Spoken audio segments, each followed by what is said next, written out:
All right. Hello, good people. Welcome in. You are in touch with SNN. And that is Street News Now. We do this every Thursday. We congregate at 9 p.m. Eastern, 8 p.m. Central, and 6 p.m. on the West Coast. Make sure you go to YouTube. You type in SNN, Street News Now. Make sure you subscribe, like, and share.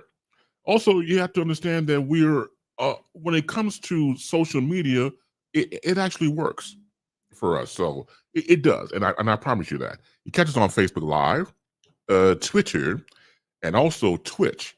So make sure you are a part of that and spread the word. All of us are here tonight, the masters of intellectual chaos. And it is more than my honor to go across the table and bring forth first our fearless leader, Mr. Lee Michaels. How you doing, sir? And we see Wall.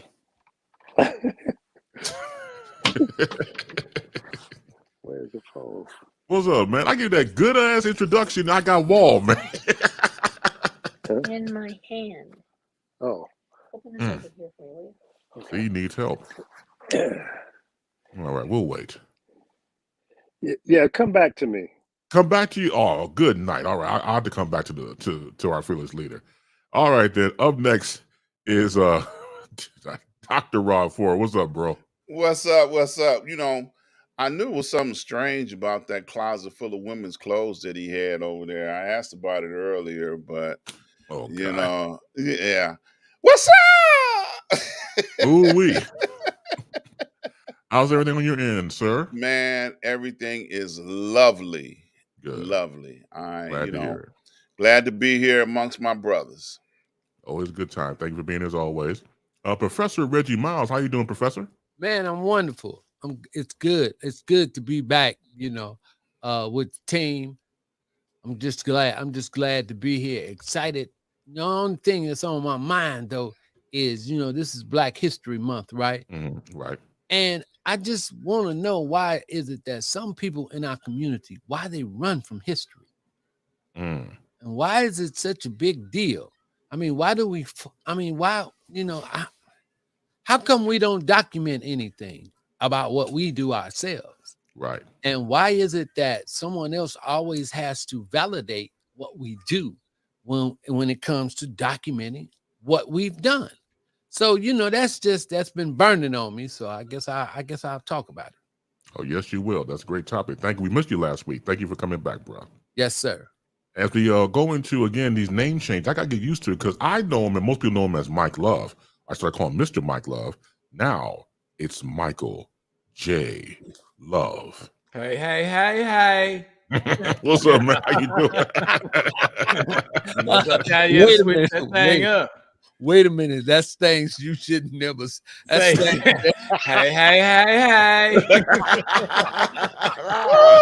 Woo! Doctor. No, hey.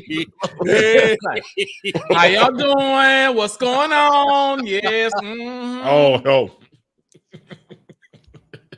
Hi, Ron. Hi, Dr. Ron. We're going to get in trouble by a whole demographic. You just messed up. I ain't messed up. I'm just being flamboyant. Ain't nothing. Flamboyant. Okay. I'm just being flamboyant. Yeah, you are. Yes. Yeah. I beg your damn pardon. Well, look, when they start boycotting. Don't mess around. When they start boycotting. 3 snaps up. And look, they start boycotting outside. When they start boycotting outside of our Dallas studios, then you'll know why. Hey. You know why? I know why? Because we ain't got no damn Dallas studios. Right. We didn't boycott what? Woo. Now, Professor over there cutting up. I ain't. Yes, I caught that. But I'm glad you brought that up. The thing of it is, this must be a show of psychics because, I think I'm not sure. Don't get mad at me when I say this, but is it time for us to go ahead and license the N-word and let other races and cultures use it so they don't lose their jobs and stuff like that? We use it. Now, it would be different if we heard ourselves using it and we were offended. But maybe we can make some money off of that. Yeah, and then all of that could go into the United Negro College Fund. There you go. That's what I'm talking about. That's why you are a professor. But then you're gonna do something like that. They got to change it to the United N-word College Fund. We're gonna start using we'll get to that. I mean, the branding is there. We're just talking about right now. Hey, we're just talking about right now. Don't do that. I can't take it. All right.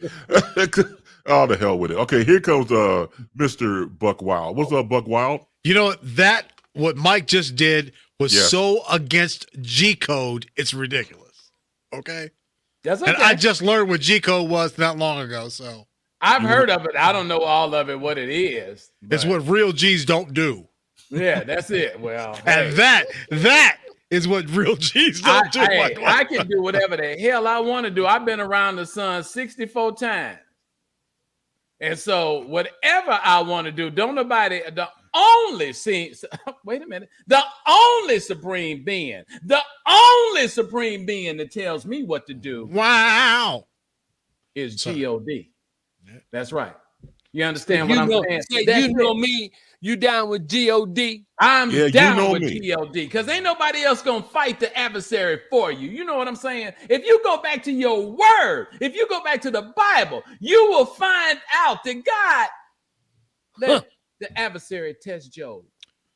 You know what I'm saying? And this ain't about getting religious. This ain't about preaching. This is about the reality of faith. This is the GPS, the God purpose driven. You better say that. GPS. Tell them again, Reverend Love for the cheap seats. Tell them again what that means. God purpose driven. System. System. Now get it right now. God purpose system. The God purpose system is why you will be saved and sanctified. Well, and you'll get your chance to get on that friendship train to heaven.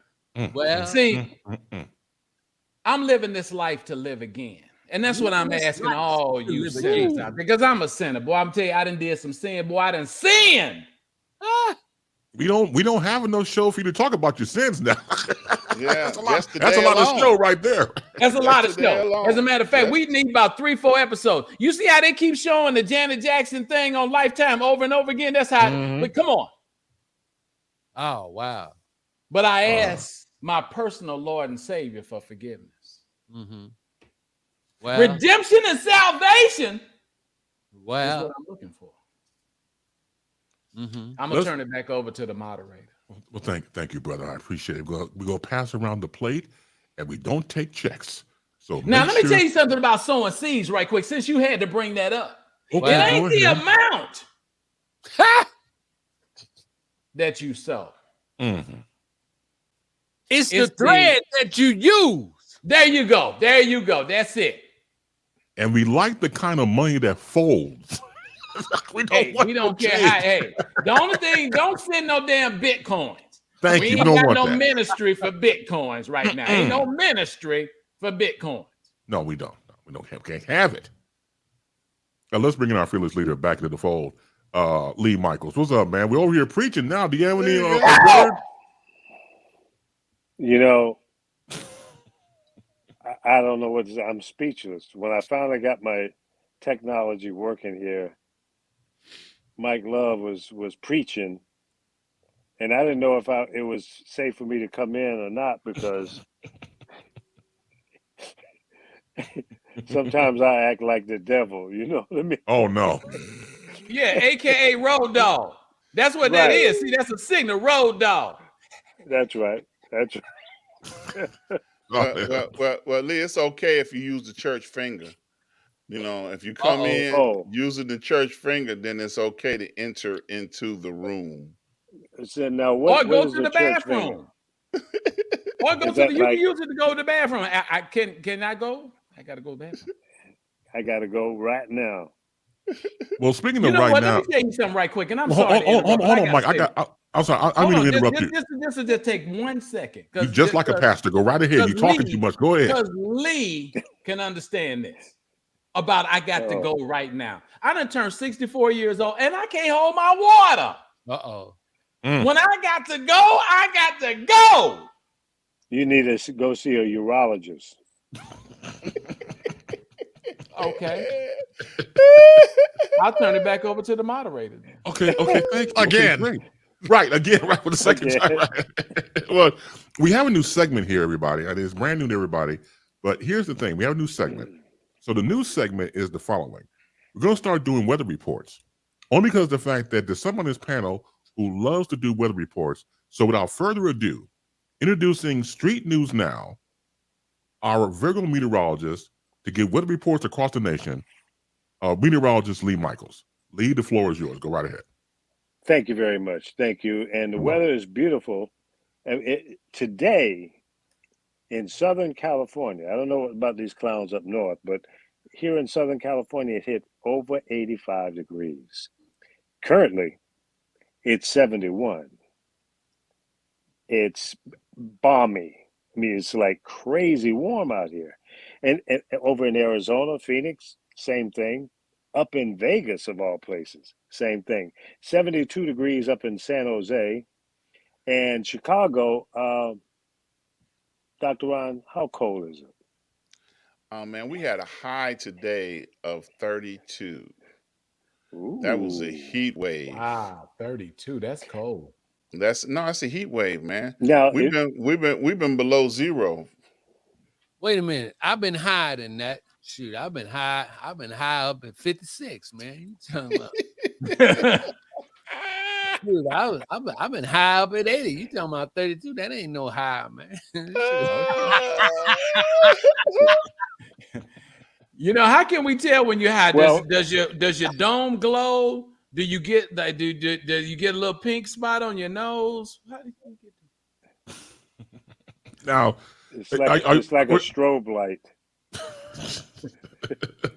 A meteorologist, Lee Michaels, are you done, or do you have more weather reports? No, I Mount Charleston, which is just north of Las Vegas, it's up around 7,000 feet. It's 42 degrees there. In New York, 45. If that's Buck, not enough for you, tell me where you are, and I'll give you your temperature. Buck, can you hear me? This is how you sound when you was reading the ingredients off the M&M pack on your show. My stuff was entertaining. Look, yeah, that's what he thinks the damn weather is right now. And Lee, we can't see nothing but your cell phone. But the damn camera. Yeah, your cell phone. Well, that's all you're supposed to see. Oh, okay. That's what I want you to see. Man, I wish we had some rights to play some songs, because I would be right now. I would be playing the Boogie Woogie Waltz by Weather Report. There it is, right there. That's ingenious, right there. Man, I would be playing the Boogie Woogie Waltz right now. That's ingenious, right there. And the reason why we're doing this meteorologist weather report is because our fearless leader, Lee Michaels, is very damn petty when it comes to giving weather reports, because he's out in the West where he's nice and toasty, while the rest of us in certain parts of the of the country freezing our asses off. He actually looks like he got a tan. Right. I know, right? You got a tan? Yeah. You look great. Yeah, you look great. That means the blood is flowing to your face. So the blood where it's really supposed to be flowing, you might be pink down there, but up in your face, you red. Well, it's because I've been riding around with the sunroof open.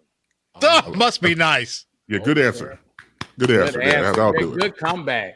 Only from a professional. He came back. I said the hell up. I'm in the convertible today. 75 degrees. Nice. It had no effect on you.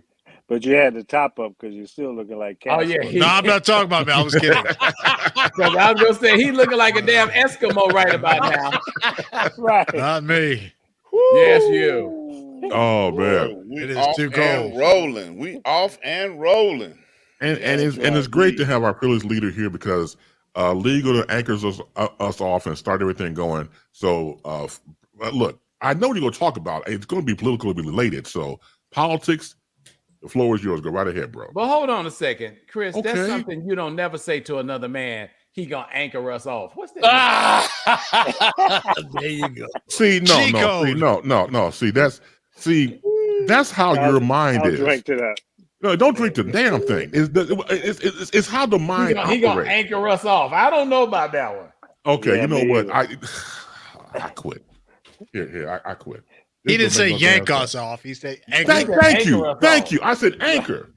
Anchor. Good goddamn night. And yes, I said it, and I don't care if Michael will come after me about cussing. So look, whatever you want to do, Lee, you do it. Now, is that better? Go right ahead. That's fine. Thank you for the Okay. great. Don't you touch my setup. damn anchor. This is the same man came in with "Hey" in the beginning of the show. Hey, Yeah, please. Like, Don't get that's- Dr. Ron started with that too. That's his thing as well. That's my mama. mm-hmm. Okay. Oh, the show went to So- hell already. All right. Okay. I'm telling you. Let me wind it back in. Yeah. Go right ahead. Okay, folks, I'm going to make a prediction. Donald Trump may go to jail. He's looking like ain't no way out. He's been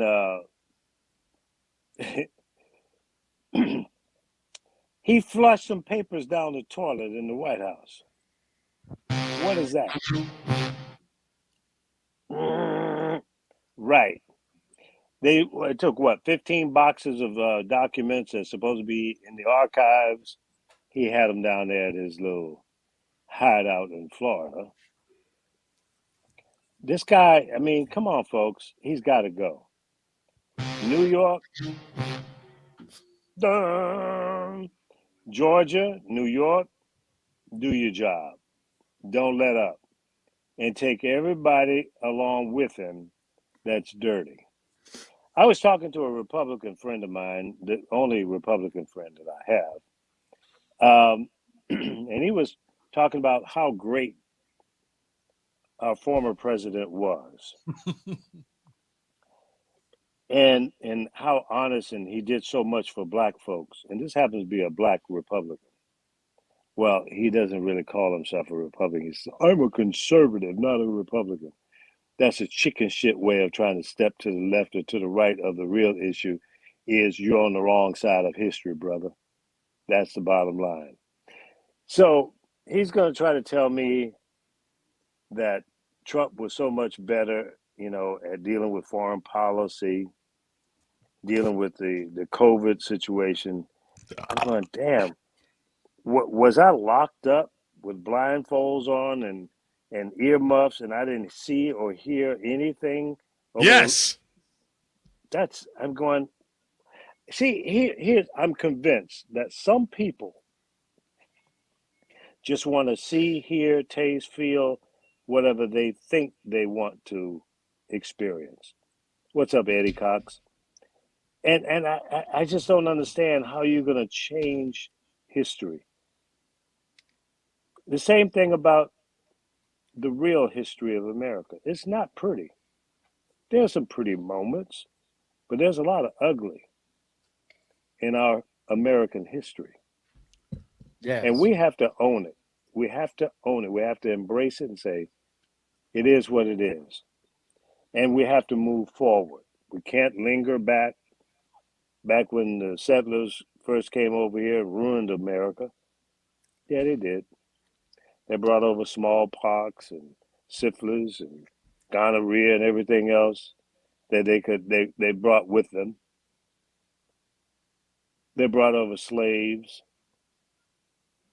Republicans today say they were not slaves, they were workers. You see how they twist stuff? Now, I'm going to plead this and I'll shut up. To all the Democrats in power, stop BSing around. Get tough. Take it to them. Kick them where it hurts.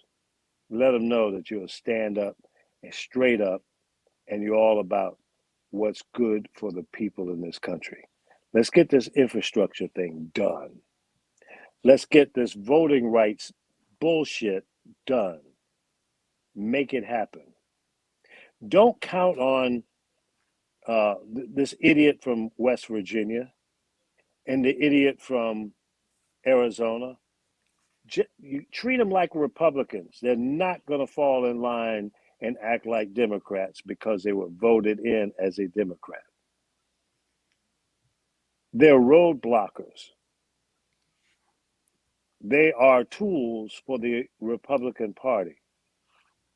Here's the strategy. Ignore those two people. Go after other states that have legitimate possibilities of voting in some Democrats. And let's get 55 or 56 Democrats on the Senate side, and let's increase our lead in the House. That's what we need to focus in on. Anything else is not important. Not as important as that. And put people in there that's going to stick with the game of doing the right thing for the American people. I'm tired of this. All my life, I've been hearing the same thing over and over and over again. And not much gets done. And we've come a long way.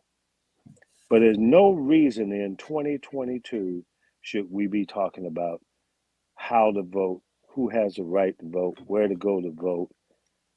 With all the technology that we have, this should be a moot point. Let's get it done.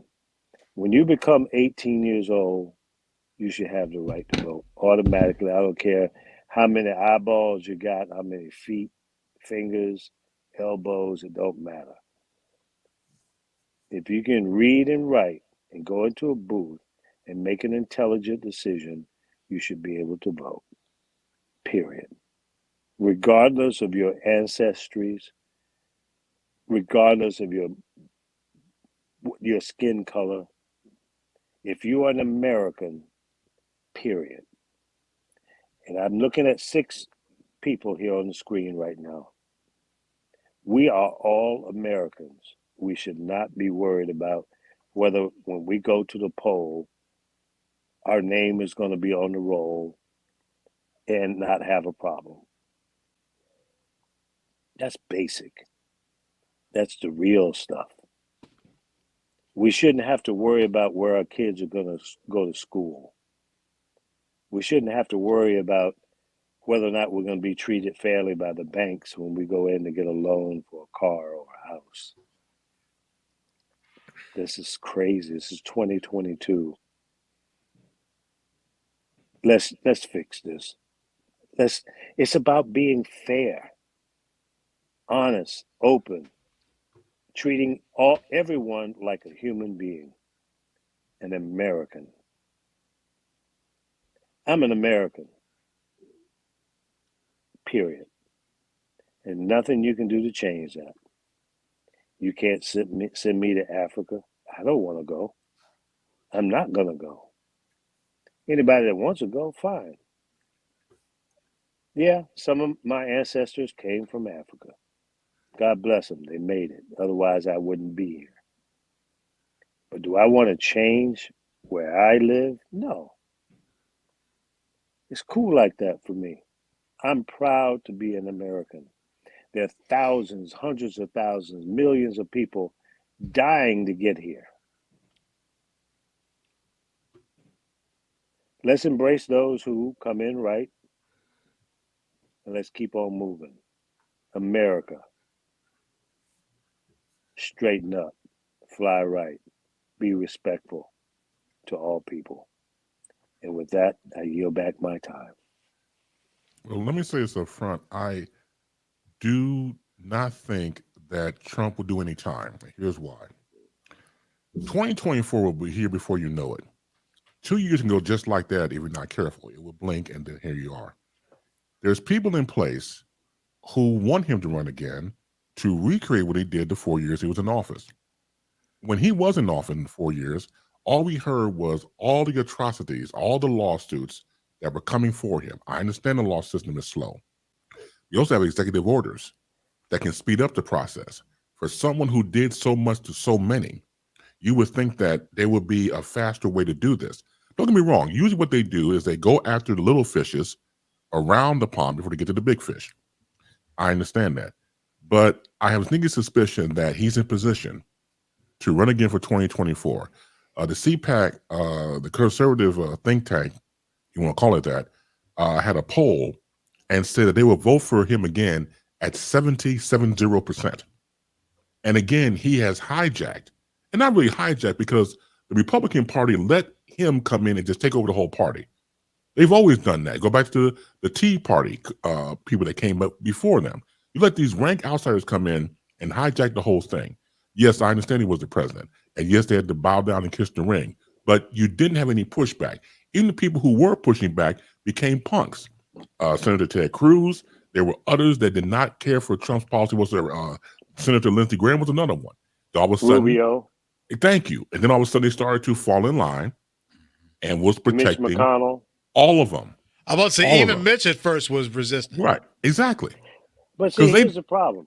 Mm-hmm. You know, you're laying out a very good picture, a foundation for reality. The real problem is everybody in the Republican Party sucks. If he doesn't run, who?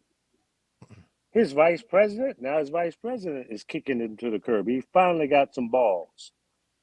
He finally is standing up. You know why? Because there's a lot of information leaking out now through these various multitude of investigations going on. Mm-hmm. And I think it's not looking so good now. Now they're going to start backpedaling. That's why Pence just stepped out there. Right. But if Pence is the heir apparent, that ain't saying much about the Republican Party. That's the best you got, Republicans. Mm-hmm. That's it. Yeah. Well, it's been many people have started to distance themselves from Trump right now. It first started out with Cheney, who showed up on January 6th. And then after Cheney showed up and supported what they were doing at the White House, at the Capitol, and then Pence has come out. Now McConnell has distanced himself. So they're starting to distance themselves one by one to push back from being up Trump's derriere as far as they could be, you know, and supporting everything he did, and everything he said was also right and also on point. But they're now the Republican powers to be are starting to like, save yourself, you know, because that's what they're doing now. They're starting to push back. And Chris, you have a point. The wheels of justice are moving very slowly. But with with caution. Yeah, but with the movement of people pushing back, it's kind of like saying, do what y'all got to do. You know, like McConnell even said, right. Like McConnell even said that his speech on this week or last week, I can't remember when he said it, but he said, well, the censure of the two Republicans that are on that committee was out of order. They should not have censured those two Republicans that sit on the January 6th committee. And of course, the committee, the Republican Party stood up and said, oh, well, we're not political. You know, we did it because, you know, we had good reason to. You know, they did it because they agreed to be on that committee. That was the only reason they did it. That was the only justification why they censured them. They didn't come up with any other justification. Yeah. Because they're not in the same step with the other far right nutball whack jobs. But so you know what? They want to spank them. You say, who else does the Republican Party have? I would not be surprised if Joe Manchin switches sides and runs for president as a Republican. He is a Republican. That's what I'm saying. But to run as a Republican, I could see him doing it. I could see him doing it. Yeah, he probably could, and he might. But he's weak. He's weak. He's a face, and that's about it.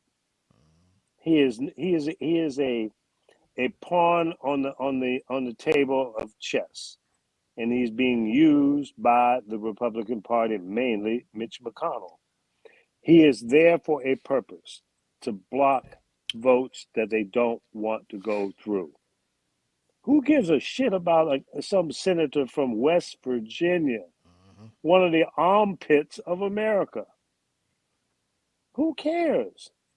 But he has been anointed with the power to block votes because of the closeness in terms of how many left and right senators. That's it. They ain't playing checkers, they're playing chess. I could see it though. Yeah. Because I mean, who else do the Republicans have? Like you said, that was a really good question, Julie, by the way. Who else do the Republicans have if not for Trump? Because Pence is like Ted Cruz been jockeying to run since Trump came out of office. Right, the good point, but he's a cartoon character. He's a cartoon character, dude. Nobody really takes him seriously now. Mm-hmm. Or maybe we just don't take him seriously. Maybe they do. I don't know. No, but going back to that CPAC percentage, I was telling you about Trump running again. Cruz was at like 5%. His own party would take him seriously. Mm-hmm. Like you said, so no, they don't have any superstars at this point to come forward in the party to say, you know what, I'm next up, I'll be your next leader. So like they don't have anybody. They're all washed out. Yeah, he has a purpose to be that extremist. You know, when needed, he'll step out there and say something stupid. And you know, the governor in Florida, I think there's some people talking about Santos, but he can't get outside of Florida as far as I'm concerned. Who has any respect for him?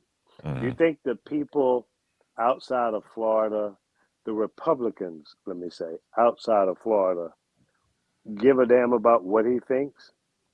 Look at how he handled the COVID crisis there in Florida. He's still doing a bad job. Yeah. And I pray that this latest strand is dying out and we don't get another wave. I pray for that, for all of us. But you know, and there are a number of states and cities and counties that are stopping the mandate on masks. I was just in Arizona. Do you know they never had a mask mandate? Wow. What are the numbers like? It was up to the people. What are the numbers like? They were red hot. They're going down right now, but so are most places right now. This latest Omicron is fading out, and it's fading at a pretty good rapid rate. But the people that are sick, non-vaccinated, are still dying. I went out to lunch today, and I looked around. I had my mask on. My girl had hers on. Waiter didn't have a mask on. A lot of people in the restaurant didn't have masks on. I'm like, it's not over yet. Oh, well. But this is Georgia. I mean, the South is really, maybe it's not just the South, but folks down there, especially white folks, do not want to wear their masks. They're like, oh, hell no. You don't tell me what to do. Crazy. You're infringing upon my rights. Right. No, but what about my rights? What about the people that have underlying conditions and you're walking around spread germs? You go into the professor's class without a mask, and professor is a diabetic, and you know that's not fair to him. And I don't know if the professor is a diabetic or not, but I was using that. You just made that up. Yeah. Are you, professor? Don't answer that. Take the fifth. He's not even listening to us. He's listening to some Motown I'm listening, hits. but you know, man, don't get me to cuss. Don't do it. I'm gonna be cool. Got to be cool. It's Is there any other way? Well, not for me, but for other people, for other people it might be. But you know, like I said, we got the Stacey Abrams this thing, you know, with them. Amen. The blueprint is there. So we got to keep reminding ourselves what the blueprint was. Amen. We can't fall into see, you know, the repcons, they magicians. See, they ain't like throw some over here. And then you looking over here, but they coming the other way.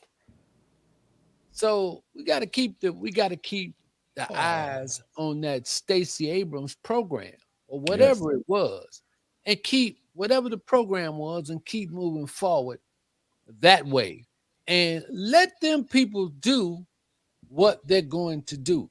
You are all heard, and we've all practiced this. Out of sight means what?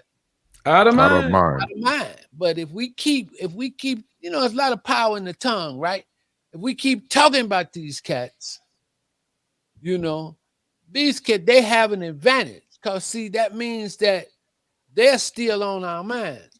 Y'all know what I really want to say, but I can't say it because I have to be cool. What we need to do is put that Stacey Abrams plan in full effect. Yeah. And then go after any one of our peoples, any one of our people that don't want to put that in effect. You know, we got to cut them off. You know, we got to move them out, because the only way that things are going to get done is that we're going to have to do it. You know, we got to face it, man. You know, Willie Hutch made the song. He said, brothers gonna work it out. Amen. Yeah. But you're right, Professor. You're absolutely right. When you talked about the repcons, Republicans, quote unquote, are having the first rule of magic is about them being magicians. A plausible diversion. That's the first rule of magic. You create a diversion tactic to the audience while the left hand's doing something, right hand's doing something else. So that's textbook. Absolutely. You know, one of the things that Straight up. And I feel like the professor has snuck into my playbook and stole what I was going to say, because I agree with him 150%. You know, the Stacey Abrams move was monumental, and actually it was a simple plan, and that's just to get out and vote. You know, all these things that we're talking about and discussing, all these men that hold titles and they're responsible for repping our country through voting in the House and in the Senate, can all be adjusted by us voting. And that's where we're weak. And we have to accept that as a race, is that we're weak, and they know it. See, when you look at the opposing race, they are living out of fear.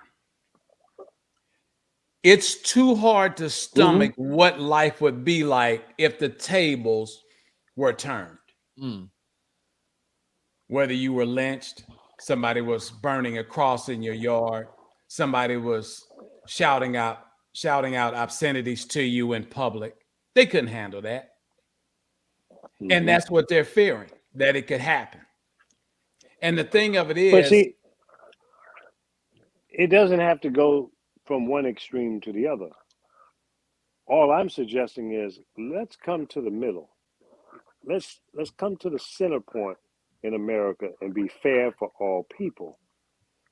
And maybe that's too optimistic, but that's where we have to be in order to move forward. Because as long as we are this extreme left, extreme right, we'll never get here. When we get here, we'll be cool. What we won't, Lee, we got to take it. There you go. That's all I'm saying, Lee. I agree with you. But what Professor, talking about preaching, I mean, we tease each other a lot. He's preaching right now, because what we want, we got to take it. And it once again, all you got to do is use the same strategy you use when you're ready to listen to music, when you're ready to go to the club, when you're ready to do all these things, including going to church. Use that same energy and power to go vote. It's really just that simple. Is it just that simple? Stop making excuses. Is it really that simple, though? Because, you know, the Republicans are dirty. They will redistrict and draw up different lines to break up your vote so that you can't have a majority in any particular district. and they hold on to their power, they are good at cheating. Well, they're very good at cheating, but the thing of it is they can get tired just like anybody else. We don't do anything to exhaust their efforts. See, if you don't do anything to exhaust the efforts, you don't know how much they can take. The devil don't get tired.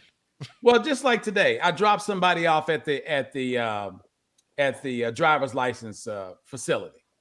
And all the facilities have lines now. People are outside waiting. And these were the people that already had appointments. Mm-hmm. And the thing of it is, don't mean nothing.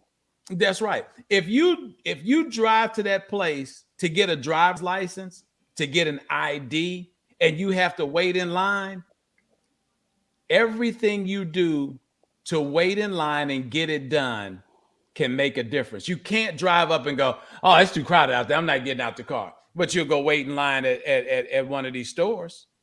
I was reading the other day where I forgot what rapper it was. He got dissed at the Louis Vuitton store. They didn't wait on him right away. See, you running up in there. That's one reason why I got some issues with reparations right now, because I'm so afraid that if you turn around to us and you give us millions of dollars, we're going to get the money right back. We're going to give the money good for the economy. Yeah. We are spenders. Yeah. Well, of what we want. Yep. And so the thing of it is, we have to take the time to do what the Isley brothers said. We got to fight the power. We got to fight the power that be.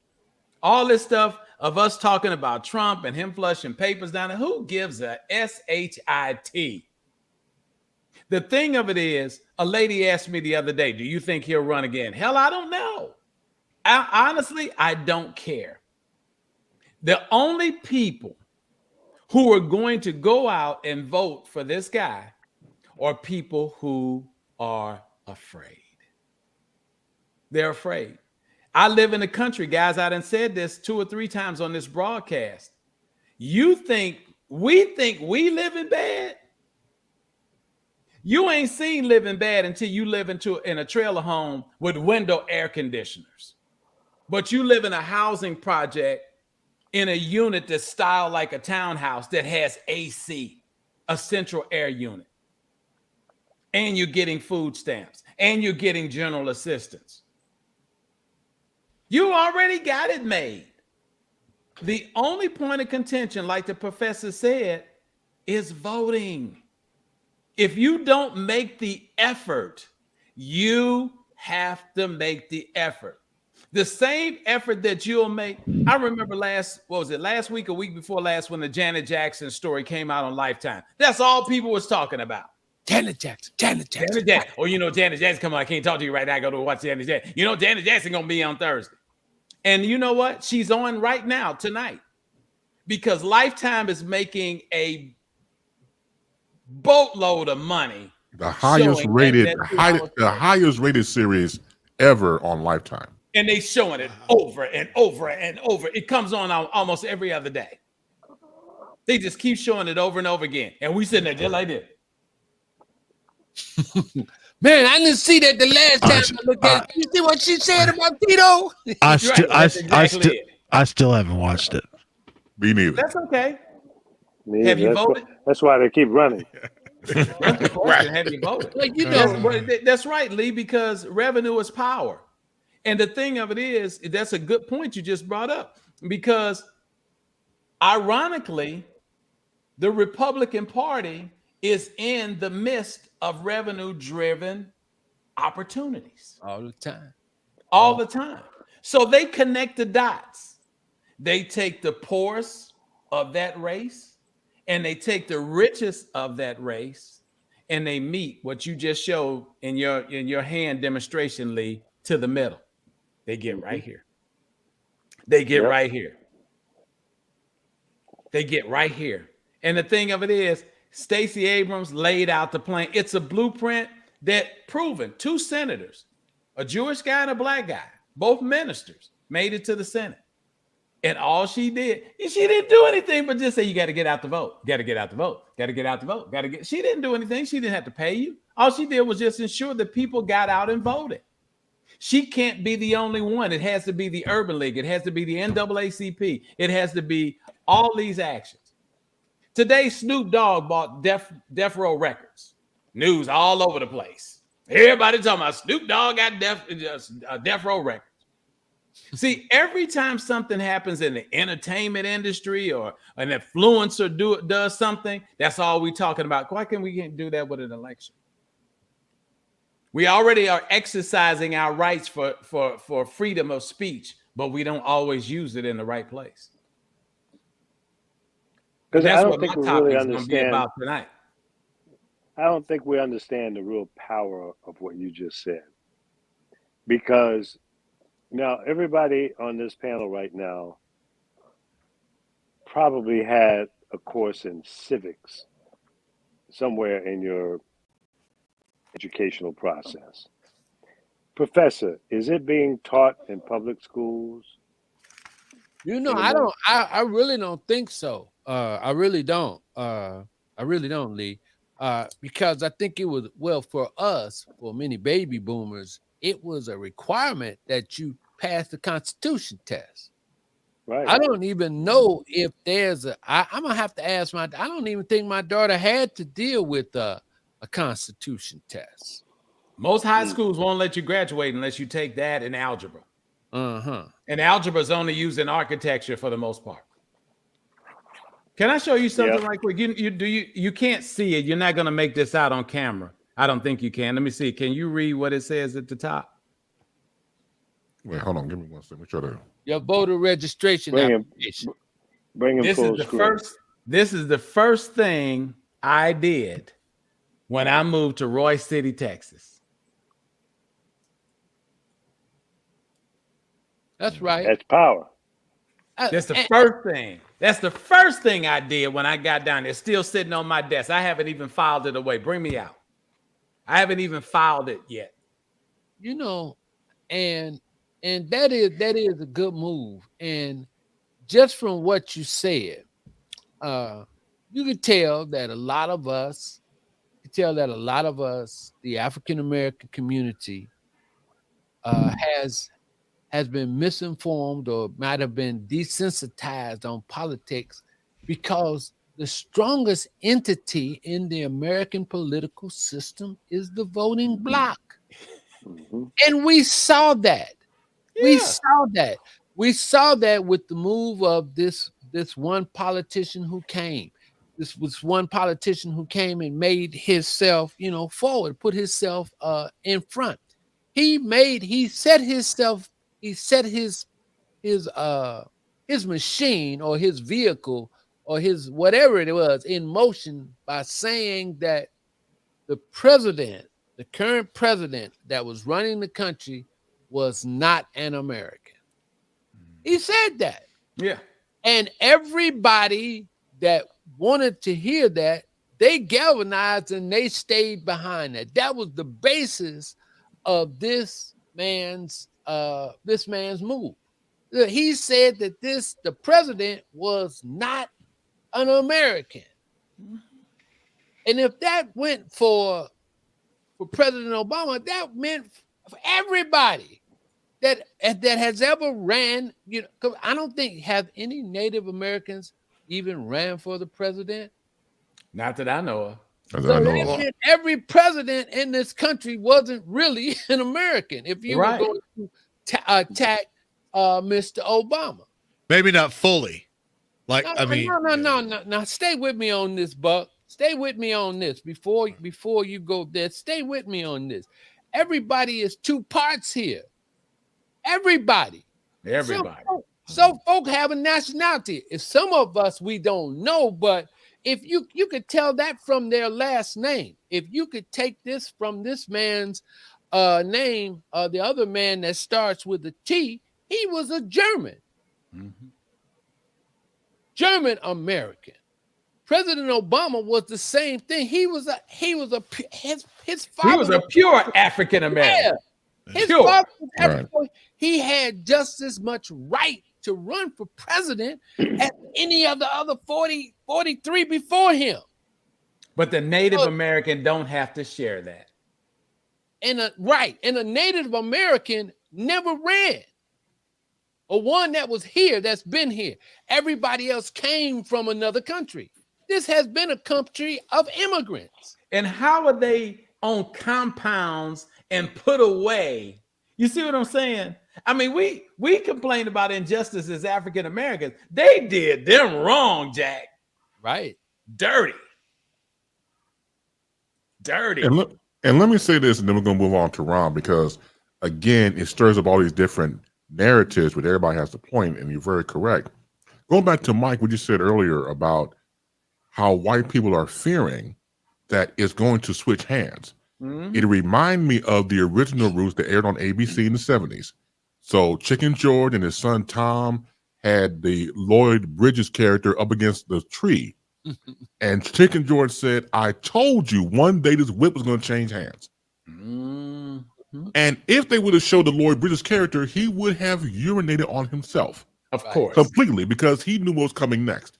That fear factor. I believe that's the main thing rooted in all of this. Once that whip is switches hands, it's lights out.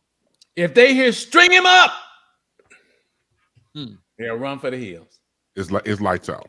Yeah, it's lights out. They know it, man. They're running from that. That's what it is.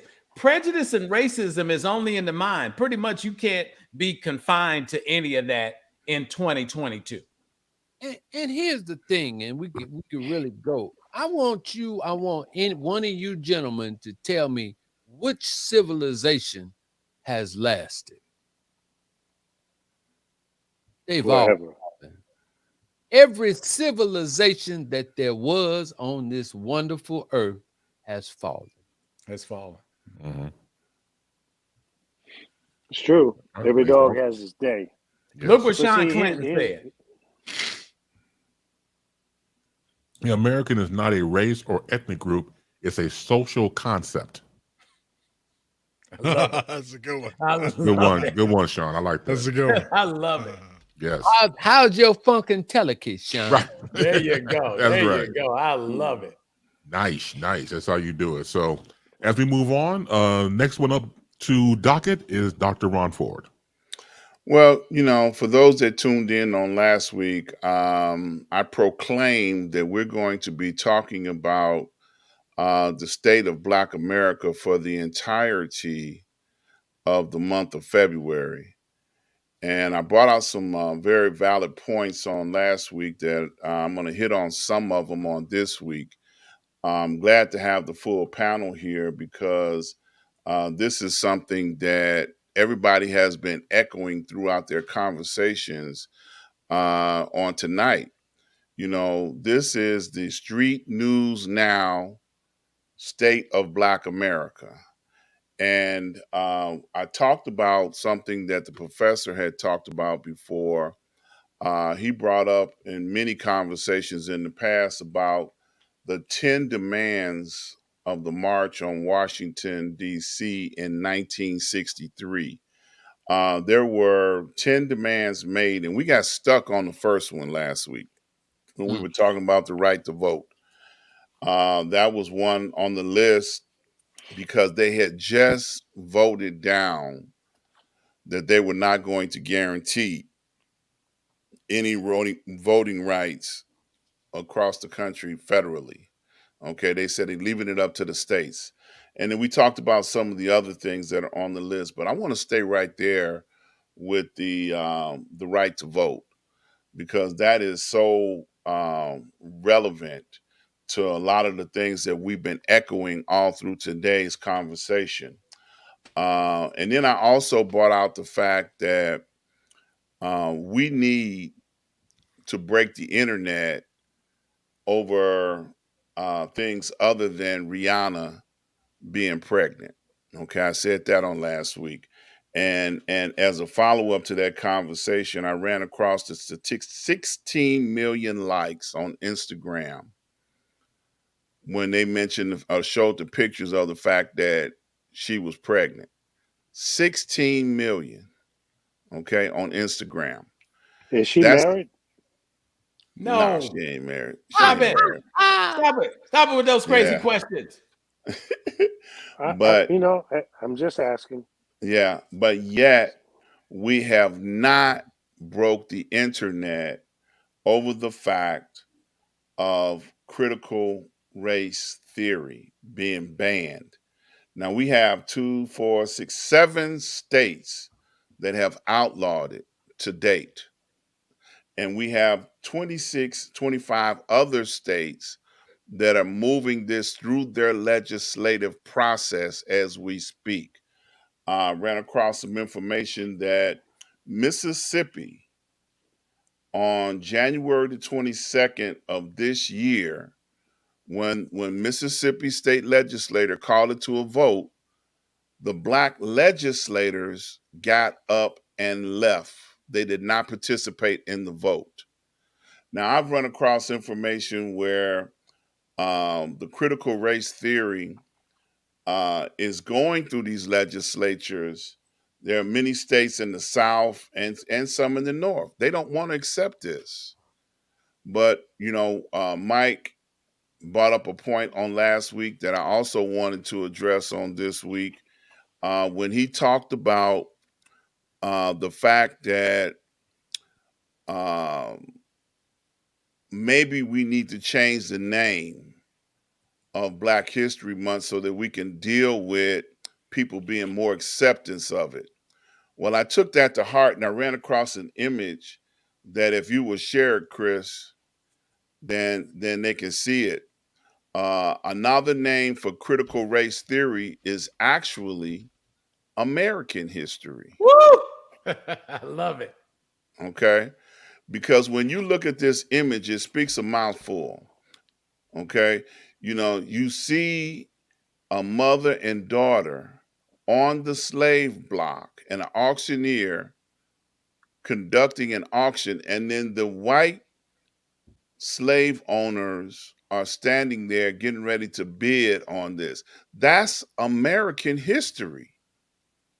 Okay? That's part of critical race theory that they don't want to talk about. Now, Hey, Ron. yes, sir. Let me finish. Then I'll let you chop it up. Now, this is the thing that we need to be breaking the internet over. We need to have this conversation so exposed on social media and every platform out there so that they can break the internet, making people aware of what we're actually talking about, this type of American history information. Okay? This is what people need to be made aware of. You can't ignore this. You can't ignore it. It's a reality. This is what happened to us and our forefathers. We were strong enough to survive this in order to continuously have our bloodline still here. So we're the strongest of the strongest because there are other of our ancestors that did not make it. But this is what we need to be talking about. Those same 16 million likes that broke the internet over Rihanna's pregnancy need to be spreading this information and sharing it across the board. So go ahead, Mike. You can take it down, Chris. Do you remember on Jay Leno? He used to do jaywalking, and it was a skit on the show where they would have a man on the street, and they go ask you like, "Who was the first president of the United States?" And people would go, "Jimmy Carter." They would always, and that was the funny thing about the skit, that people didn't know regular history stuff. That he said, "Who's the first president of the United States?" And they go, "Barack Obama." Critical race theory. See, once again, somebody, I think Sean Clinton just put up, if you change the name, something about that, you can put it back up. But the thing of it is, if you were jaywalking right now, Lee, if you were jaywalking right now, Dr. Ron, if you were jaywalking right now, Chris, if you were jaywalking, Professor, if you were jaywalking, Buck, I bet you could find 10 people immediately don't know what the hell you're talking about. What is it called again? Critical race theory. They don't know what it is. Most people don't. My thing ain't about changing names. but we don't have a definition in our culture of things that hold us back. But we can tell you that Rihanna got pregnant by A$AP Rocky. Who? We can tell you that. We can tell you that By Snoop who? Dogg just bought Death Row Records. We can tell you that. We can tell you what time the Black Mafia family come on. And Power. On Power. Thank you, bro. And Power, yeah. Yeah. But we can't tell you what critical race theory is. And I'm glad you put that piece up, Ron, because that's what the whole problem is. Everything we keep talking about, we don't know SHIT about. Uh-oh. And we need to change that. And we got to change it. We got to change it. But how is that? How is that gonna be? You know, like I'm getting ready to be dirty now. You know. Oh, everybody, hang on. I'm gonna get the kids out the room, y'all. Get the kids. No, hide your kids. Hide your wife. Hide your wife. Hide your kids. Oh Lord. All right, now, well, okay. So, one of our former colleagues, right? And I read in a study that, and we all celebrated one of our former colleagues. You know that he was that great syndicator, right? And the first thing he said in about supersizing his audience was that the way to do that was entertain them. Now, if that is what's being said by us, what do you expect for the peoples to do? You know, what do you expect? But that's called, see, we have to separate you know, our ideals of making that, or being with that French girl. You know what's her name? Monet. He gets me every time. That thing fine. Oh, you know, boy, because we love that French girl, Monet. Love her. We haven't had her. We haven't had full possession of her, and so we sell out a lot of times, especially on the things that's for. Oh man, I ain't dealing with that. He talking about the truth, man. No, because we want to deal with that lie, and we want to deal with that entertainment. So we got to do some internal soul searching ourselves. Amen. We got to check on the inside. See, that's why I'm gonna say it one more time. That's why this program is important, because it adds another view to what's happening. I mean, it's cool to deal with the reality of what we see in here in the marketplace and all that stuff, but there has to be some sense to counteract the marketplace. Y'all know, as us as professional broadcasters, y'all know we had something in the law that the Repcons voted out. It was called the Fairness Doctrine. Y'all know that, right? Right? That said that we had to give two sides to every story. Okay? So our people are not getting two sides to every story. You know, if Lee's station says that Rihanna having a baby is important, Mike, you know your station gonna do the same thing. Dr.Ron station is gonna do the same thing. Buck Wild definitely gonna do it at his station. Damn right. and Bass might do some talk show about. So we, you know, like I said, we got to get it in and we got to tweak it and redo it ourselves. Okay, and so we have to start speaking in another code. This bilingual nature that's a part of this country, we got to learn to strengthen our side too. You know, we got to be, you know, that mask that they tell us we always have to have. But some of our people, they never take the mask off. They keep it on because they want to, you know, they want so badly to be with that side. Yeah, man. You know, that when it comes to being with your own, you still got that mask on, so your own people can't see who you are. Who you really are. Yeah, and so it all goes down to that relationship that you want to have with that girl from France. Ooh. Monet. And Monet. Dick Gregory, he said that story when the people they was doing the civil rights movement or whatever, they were boycotting. It was something that was going on. And so they asked him to come down there because they wanted him to negotiate. So Dick told him, he said, look, a couple of y'all better come in there with me. Because if you send me in there by myself, it ain't gonna be pretty. You might not get what you want.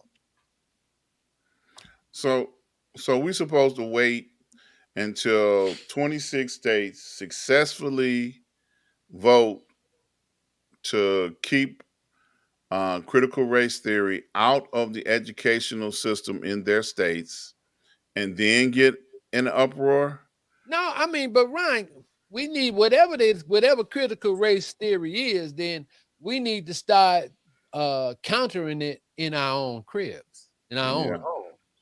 Yeah, I agree with that. But the conversation has to start, like you say, in our own homes.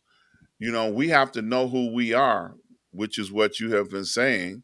We have to know who we are and know how to appreciate who we are and the people that have come before us, so that we can stand on their shoulders. Going back to the original statement that I made, the 10 demands on the March of Washington, D.C. in 1963, the right to vote was just part of that. There were 10 demands made that have not been met in the year 2022. We are still struggling to get anything accomplished. And now that the hands of time have pushed back on some of the big issues that we had accomplished, now we back at square one. But a lot of us do not know who we are. Yeah.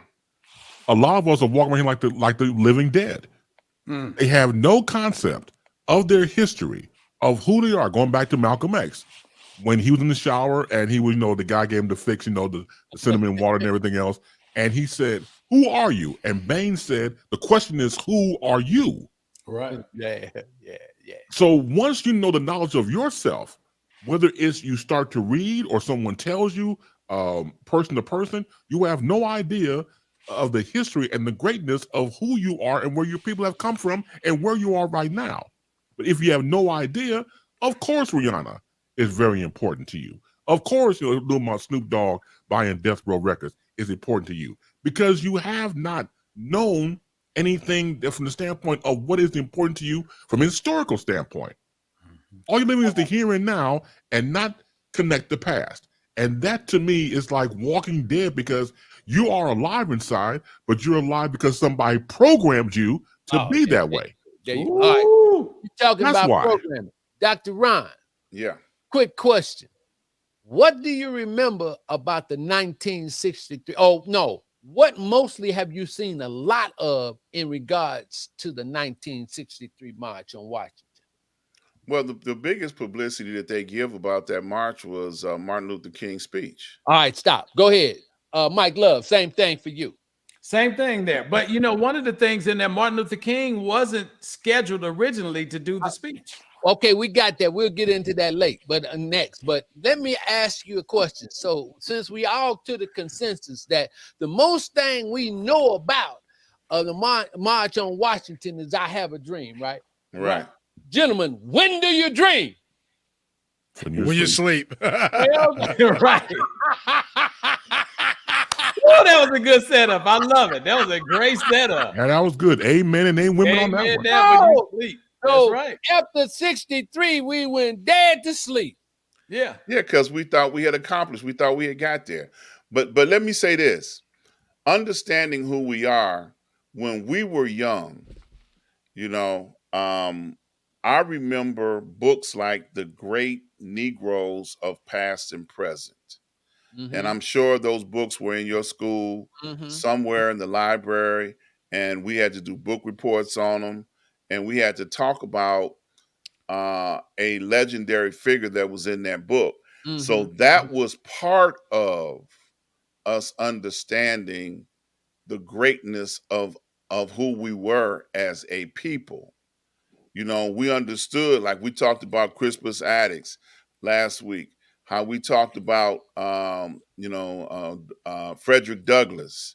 You know, all these people were in that book, and they had information about them in that book because it gave us a target to shoot at. You know, we needed a target to shoot at.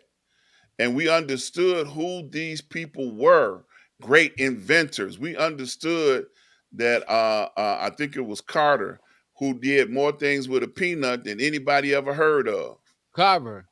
Yeah. Carver. Yeah, Carver. Yeah, I was gonna say what Jimmy was making money off of that shit. That's all Yeah, he was making money off of peanuts. Yeah, I'm about to say he was a peanut farmer. He was spreading peanut butter on bread. That's all Jimmy was doing. But the point that I'm making, we had many heroes.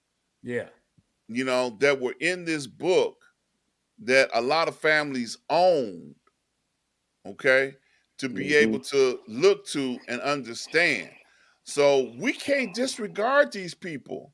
And critical race theory will give us an avenue to be able to discuss these people. You know, see, as long with everything. Ron, but Ron, not to interrupt, but it gets hidden because every time you say critical race theory, it takes them so far away from identifying. You know, one of the great things about the six of us that's on here, we're all seekers of information.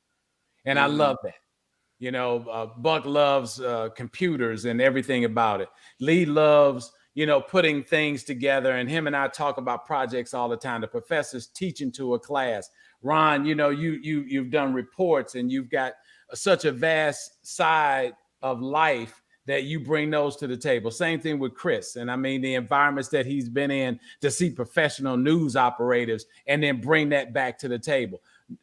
Once again, we got to break the stereotype of putting something out there that, I'm just going to keep it real. More white people know what critical race theory is than black people. How is that? Well, because it's painful to know and discuss and expose. But it really is. To them, it's painful. That's it's right. Painful. It's painful to us because many of us don't know the real story. Right. So we're starving for that information. But the reason there's a big pushback is they told their side of the story, which was glamorous and pretty and powerful and all of that. It was great. The great American story. But it was fabricated. Right. Okay? It was sugar-coated. Right. The real truth wasn't told. The reason slaves were brought over here because it was free labor. So if it costs you $10 to produce something, you made $10. Not 99 cents, $10. How old? You didn't have to pay for it. How old is the study of African American history? How old is it? How old is it? That's a great question. I don't know. How old is it? Well, let me ask it. Go ahead, and I see where you're going. Yeah. Let me throw this question. Go ahead. Let me throw this question out there. How many Jews did Hitler kill? See, you're gonna mess around and be like Oprah and get kicked off this show. Bad by you two. You trying to get your ass kicked off this damn show. You gonna be no. whoopee. Yeah, you gonna get your ass kicked off. You gonna be trying to get banned. Video show on my own network. on your own damn network. Right. That's gonna be the news tomorrow.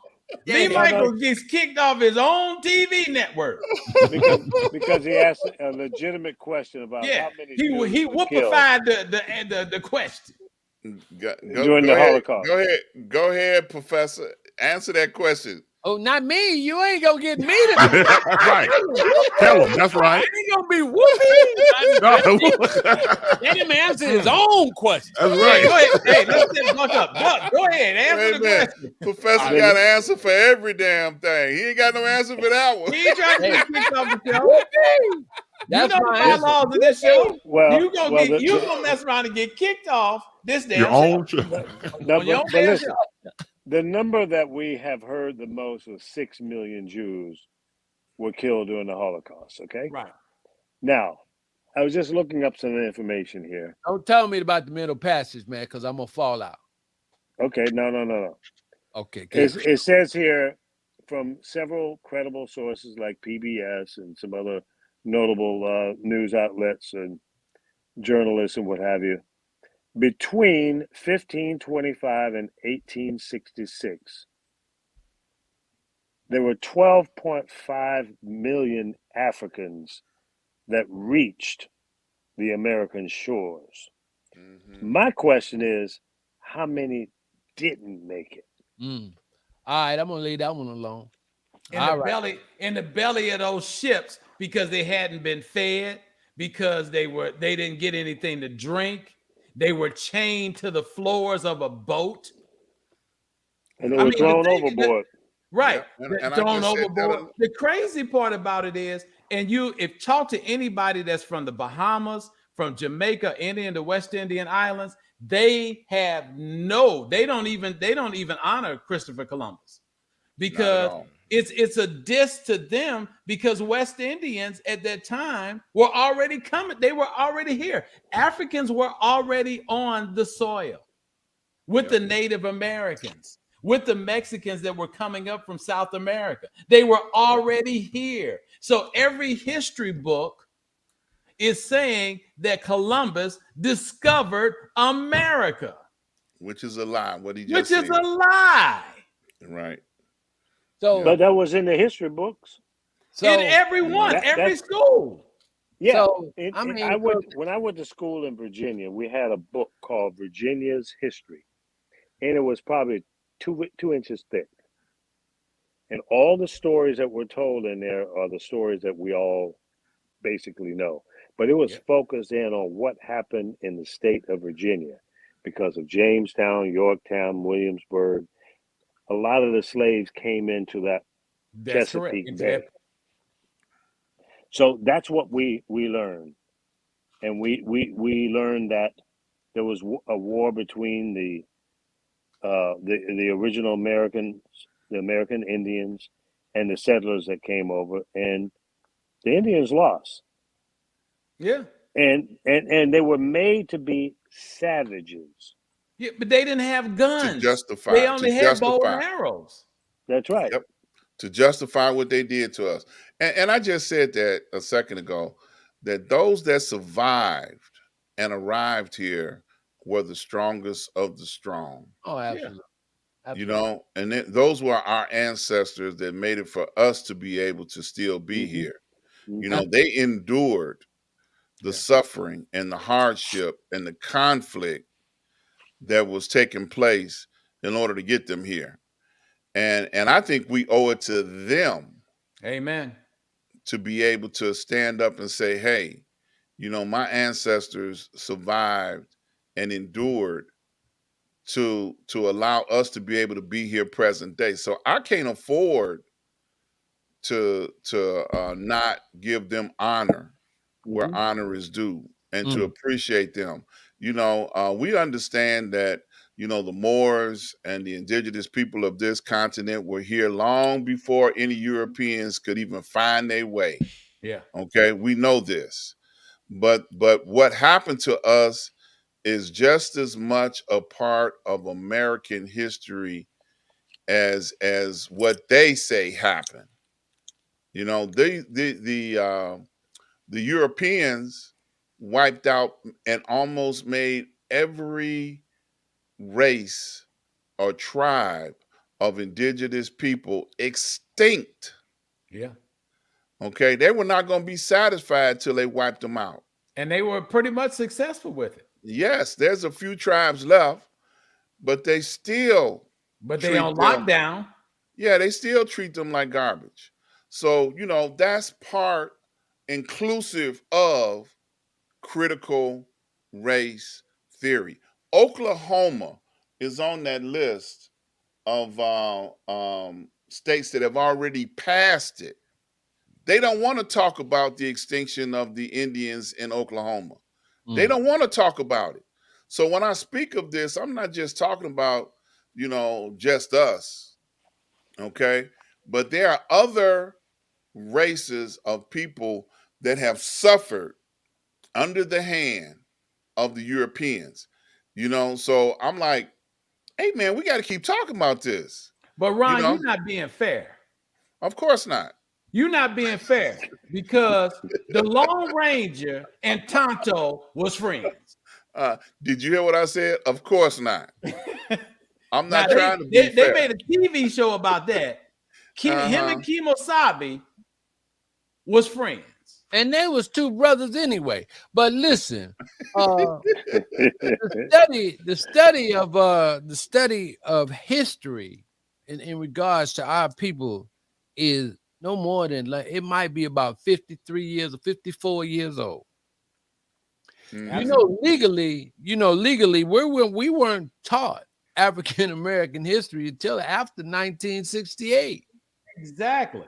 That was like one of the first things that I got tricked in as a freshman when I was going to high school, that when I went to Tilden, we were walking out because we didn't have any African American studies program. Yeah. We didn't have one. And to compound that, they weren't even teaching it at HBCUs, No. There was no Black Studies programs at the HBCUs, man. But think about what you're saying. How do you get the information? It's got to go to a book publishing company. So it's not the information. Control the message. Right. Yeah. There you go. They're controlling the message. Now, just like Lee talks about that thing that happened in Virginia. When was that? When you was in high school, 1943 or something? Just after that, 1966. That's fucked up. And so when you get to talking about that history and pushing that, man, especially as far as the young people is concerned, man, you got to deal with John Lewis, Kwame Ture, brother by the name of Stokely Carmichael. You got to deal with them. You got to deal with them students, man. Franklin McCain. Them cats that sat down in Greensboro, North Carolina. That's right, at the counter. Yeah, it's been some heavy stuff. But why do you think that's more important than George Washington cutting down the cherry tree and then lying about it? Yeah. Well, let me throw this out. Let me throw this out, and I'm gonna conclude because this is an ongoing topic. I'm gonna bring this up again next week, and the week after, we're gonna continue talking about the state of Black America. But their issue is they want to ban books with information about us as people of color. And a legislator was asked this question, and the question was, there's a book that's in the school systems that talks about two girls sleeping with their father. And right away, the legislator said, well, we need to ban that book. We need to get it out of our school systems. We need to make it so that our students do not read this book.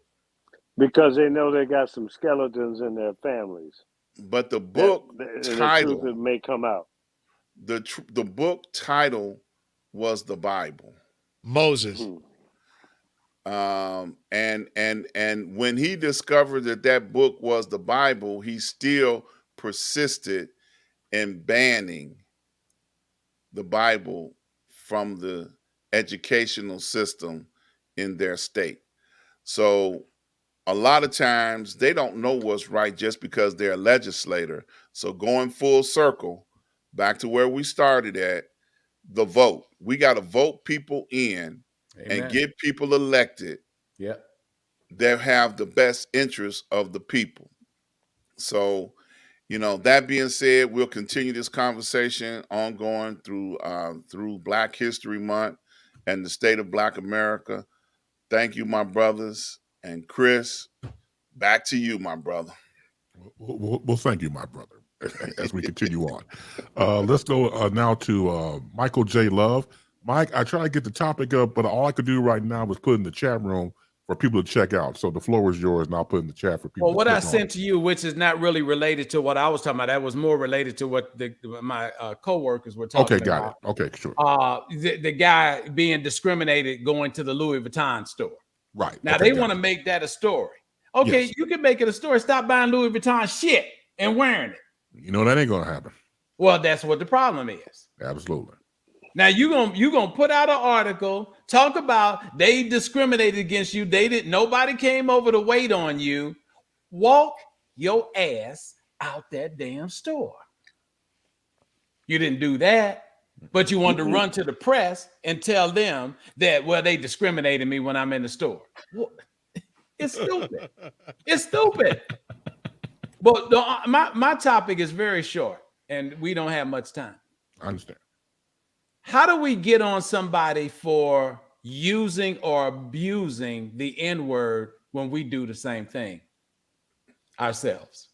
One of the things, I used to be in the funeral business, and there was a guy, his name was James Alvin Cobb. He was one of the funeral directors that was our boss, one of the managers. And I never heard him use the N-word, but when he got mad and wanted to say it, he'd call you a cotton picker. That cotton picking Ron. That cotton picking. Was he a brother or a white boy? No, it's a black man. Okay. But I'm saying the thing of it is, you can't stop something. You can't. Okay. So we're talking about Joe Rogan. We don't have to hide it. It's news. Okay. And the crazy part about it is that Spotify is talking about getting rid of him, and there's already 2 companies standing by to pick him up immediately. So Spotify now is going, well, maybe we'll just let him off for a couple of weeks and then bring him back. You see what I'm saying? Now, white privilege. That's right. Whoopi gets on and she makes a Jewish statement, a statement about Jews, and she gets suspended. And BET wasn't talking about picking her up and giving her own version of The View. But the thing of it is, if we want somebody to stop using that word, we need to stop using it ourselves, because we use it as a term of endearment.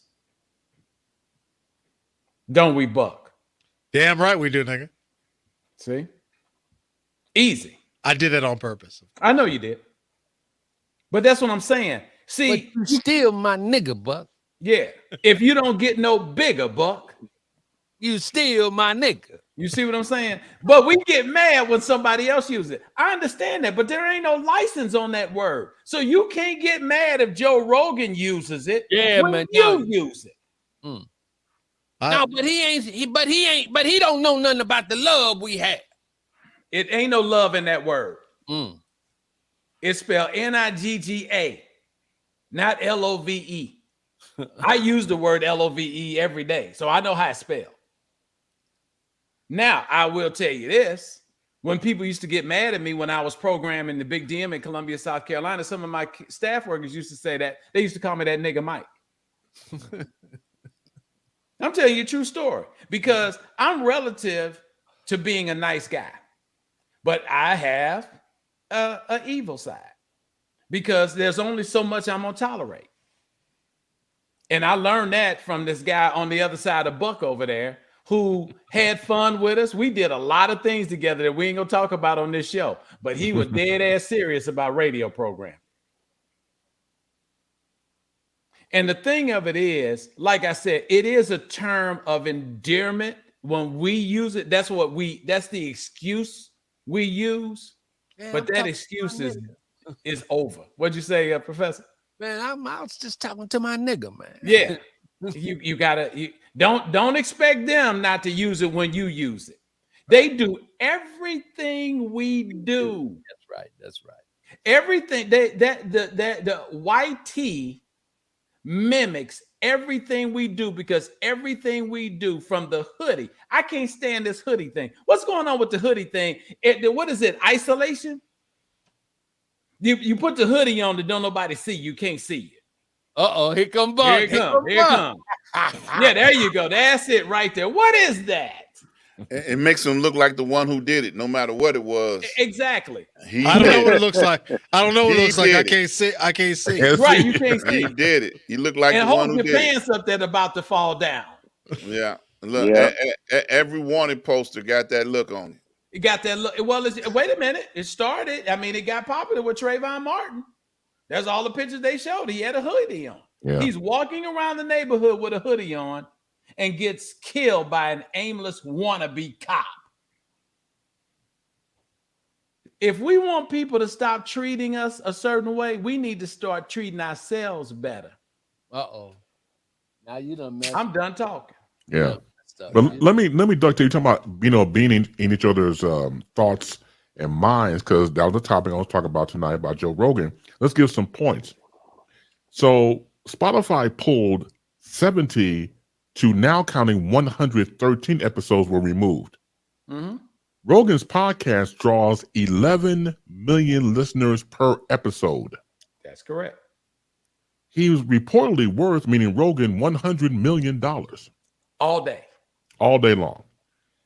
Since January 14th, when Neil Young demanded that his music be removed from Spotify, citing complaints from health professionals about COVID-19 misinformation on Rogan's show, the company has faced a minor boycott from musicians and constant criticism online. Goes on to say that Rogan said that young and healthy people should not get vaccinated during this time he was on this podcast. Rogan was criticized by White House Chief Medical Advisor Anthony Fauci, who accused him of making misleading comments regarding the COVID-19 vaccines. And going back to the N-word, and use it so liberally during his show, how comfortable do you must be as a white male Caucasian to use the N-word knowing its historical content? Did you been baptized by black folk? Omnos Domnos, give them a secret handshake. Now you can use the N-word? Right. I mean, come on now. And again, it goes back to what you said. If we don't stop using it, and once you said they always want to be like us anyway, and still continue to rob and pillage and steal what we have, well, regardless of fashion, and going back to my man said in Be Cool, our own sense of cool. You can't steal cool. That's right. You can't steal it. You can try, but you can't, because that belongs to us.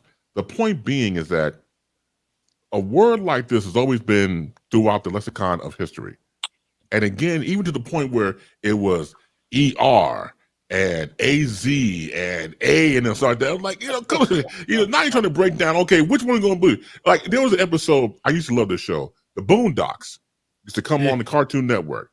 Mm-hmm. Man, my man said the principal was like, Huey, one of the boys, asked the other boy, can a nigga get a french fry? Right. So, but I don't know if it was ER or A. He said, I'm confused. So when you take that word and you monopolize it and break it down for what it is, it's entirely up to you. But be prepared for backlash or blacklash. Be prepared, because when you use words that are powerful like that, it does have a way of coming back to you if you're not careful. There's always a price to pay in the language that we use in some way, shape, or form. Amen. Yeah. That word has been on trial for the last 20, 25 years, going all the way back to Richard Pryor, Eddie Murphy, when the comedians used to use it so freely. And when the media decided that we needed to put a freeze on this, hey, that's what they decided to do. So if that's the general rule of thumb, that universally that we're going to respect that word and not use it in context related to people of color, people of any kind of, whatever, because I see Mexicans use it. They call each other that, so they've taken liberties with that word. Males, women, right? So all races. Right, Even but gays, right on the everybody street, use it. I don't. right on the street, it has still a flavor that has not died out, but it's universally being televised or in the media. It's supposed to be off limits, but yet they still slip it in, and then they suffer the consequences therein. Mm. That Amen. happens. Amen. Amen and amen, women. I'm telling you. Amen. I hope we're not talking about the same word 30 years from now. I was like, what's going to happen? Yeah. Is it eventually it's going to die out, or is it going to get to the point where nobody's using it, or I everybody's doubt using it? I doubt it. I doubt it. I got to say Well, this. if you stop using it, it'll die on its own. Yeah. Or we as black people stop being sensitive about it. I don't know. Well, I'm just guessing. I got a story. No. Go ahead. I don't think you can kill the sensitivity. I will never be cool with it. Yeah, Okay? me neither. I'm 71 years old. Yeah, but And every time I heard it, it was not complimentary. It's yeah, derogatory. somebody I don't 18 care years how you old. spell it. Somebody 18 years old who in 30 years will be 30 or 48 might not have the same perspective. But they're using it carelessly, Buck, because they don't know the history. And it goes back to what Ron and what the professor is saying. History is everything. They both made excellent points about how important history is. But by And the time they're thing 48, they may know their history. they're not going to know the history because there's no one teaching them. Probably not. All right, Yeah, let me right. give you a water cooler moment, right? Let me give you a water cooler, a lighter side, because we're getting deep. And it's a good thing. So a prominent person that was in television, right? I mean in TV, well, a prominent media person, right? They were working together and they happened to be on location. Okay. And one of the persons was working as a tech, a field guy, whatever. And whoever was being interviewed was a white woman. And so this brother turned on the light. And the woman got hysterical and said, "It's an N-word. It's an N-word." So if that stuff is ingrained on their side, it's gonna be a long time before we deal with that. And so I stopped saying that, but I stopped saying the word. I'll say it funny, in jest into my close friends. Right. But I won't bring it out in any other type of conversation. I won't justify it. But listen, we ain't gonna be able to just totally wipe that out, even if we get it under control ourselves. Right. Because that fear, this man turned on the light and the woman saw him and got hysterical and said, "It's an N-word. It's an N-word." You understand? Yeah. So this is what we got to live up under. We got to live up under that. It's a good question, but I don't think it's not going to go away. Let's go back 20, almost 30 years, probably when, remember Reverend Jesse Jackson had that thing about burying the N-word? Yeah. And it's still here because language begot language. Anytime you hear it or you're in an environment and you hear it, it becomes indoctrinated into your brain to the point where it becomes everyday conversation. Now, I don't know what kind of ceremony Reverend Jackson did all respectively, but if he buried it, it came out of the grave because it came back with a full force into the point where, no offense, he was busted saying it in the Fox News studio when he was doing a live shot talking about Barack Obama. Yeah. Mm-hmm. Oh man, that N-word and everything. Busted. Cold busted.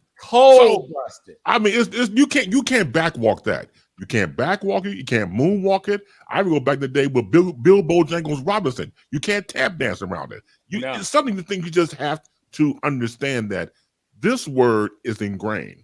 This word is who it is, and it's selective behavior. Like I said before, you say it amongst maybe your closest friends and pals or friendly relatives, but you have the power. You individually had the power to command it or not. And that's what happens over time. So I told you before with Reverend Jesse Jackson, Boondocks, is it E-R or A or A-Z, whatever it is? It all depends on how you look at it. Well, a lot of people have made that French word Monet off of it. Go ahead, Lee. I'm sorry. Yeah. Yes. I don't care how you spell it.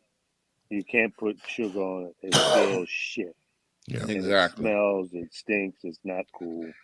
Let me just say this, because I haven't had a chance to talk about Joe Rogan. He and many other non-talented people on podcasts, live stream, AM, FM, single sideband, whatever mode of transmission that you are using, are not talented when they have to go to the gutter. There you go. Okay. Now, plain and simple, in all my experience in radio broadcasting, I never went to the shock jock kind of broadcasting. I didn't like it then. I don't like it now. And most of those people I look at as not very talented to do that type of radio. If you got to go to the gutter to get people to recognize and notice you, you're not talented.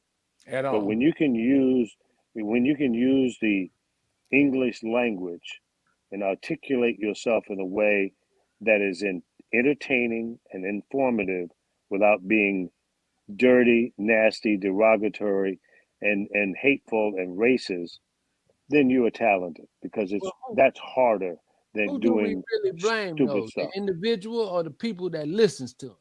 Because I don't think Both. Good point. Good point, Yeah. Reggie. I'm with you on that both. Let me lay it out as I see it. I blame the people that own these media companies, but let's be clear, they don't give a damn. They're about the that French bottom. girl is coming in. Monet. That's right.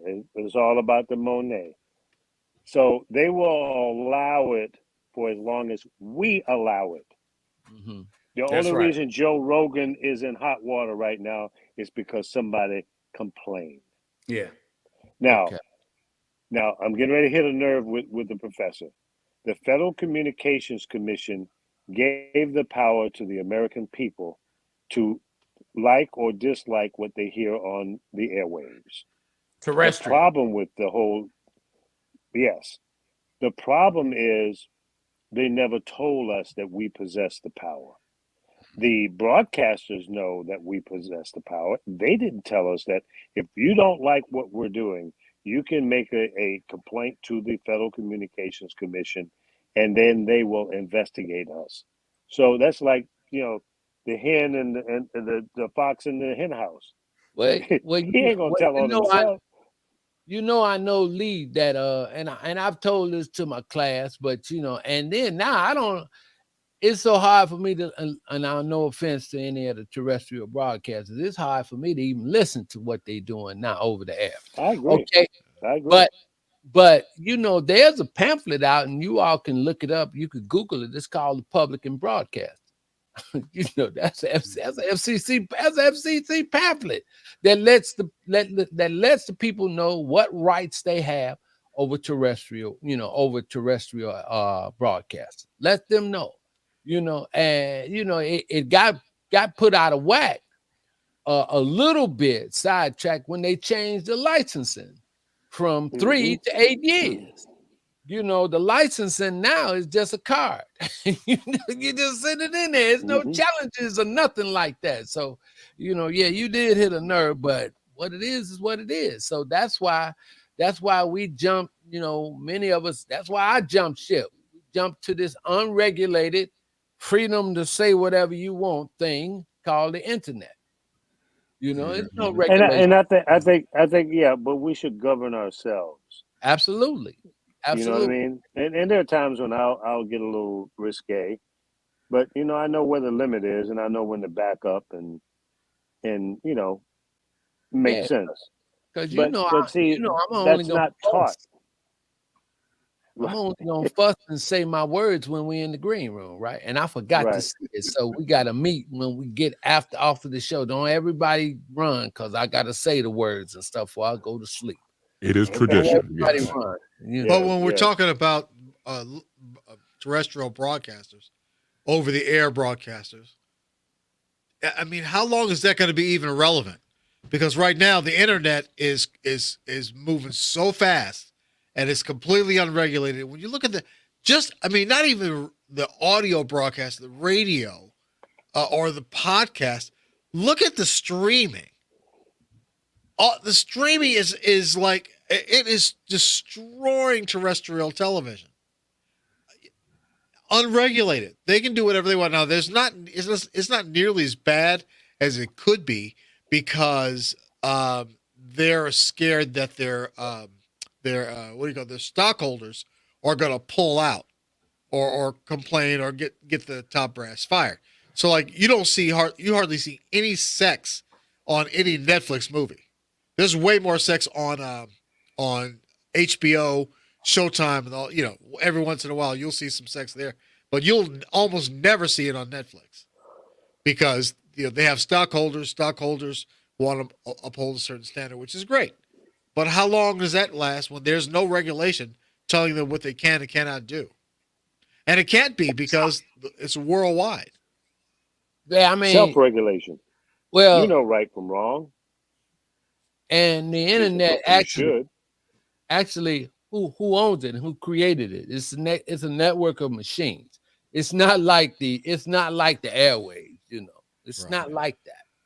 So that's why they can't put any regulation. I mean, all I'm saying is that when we think about what we're talking about here, the public airwaves, even the internet, we can look at what's going on right now. But when you really fast forward 20, 30 years from now, what's it really going to be like? I mean, it's going to be the Wild Wild West now. What's going to be like in 20 or 30 years?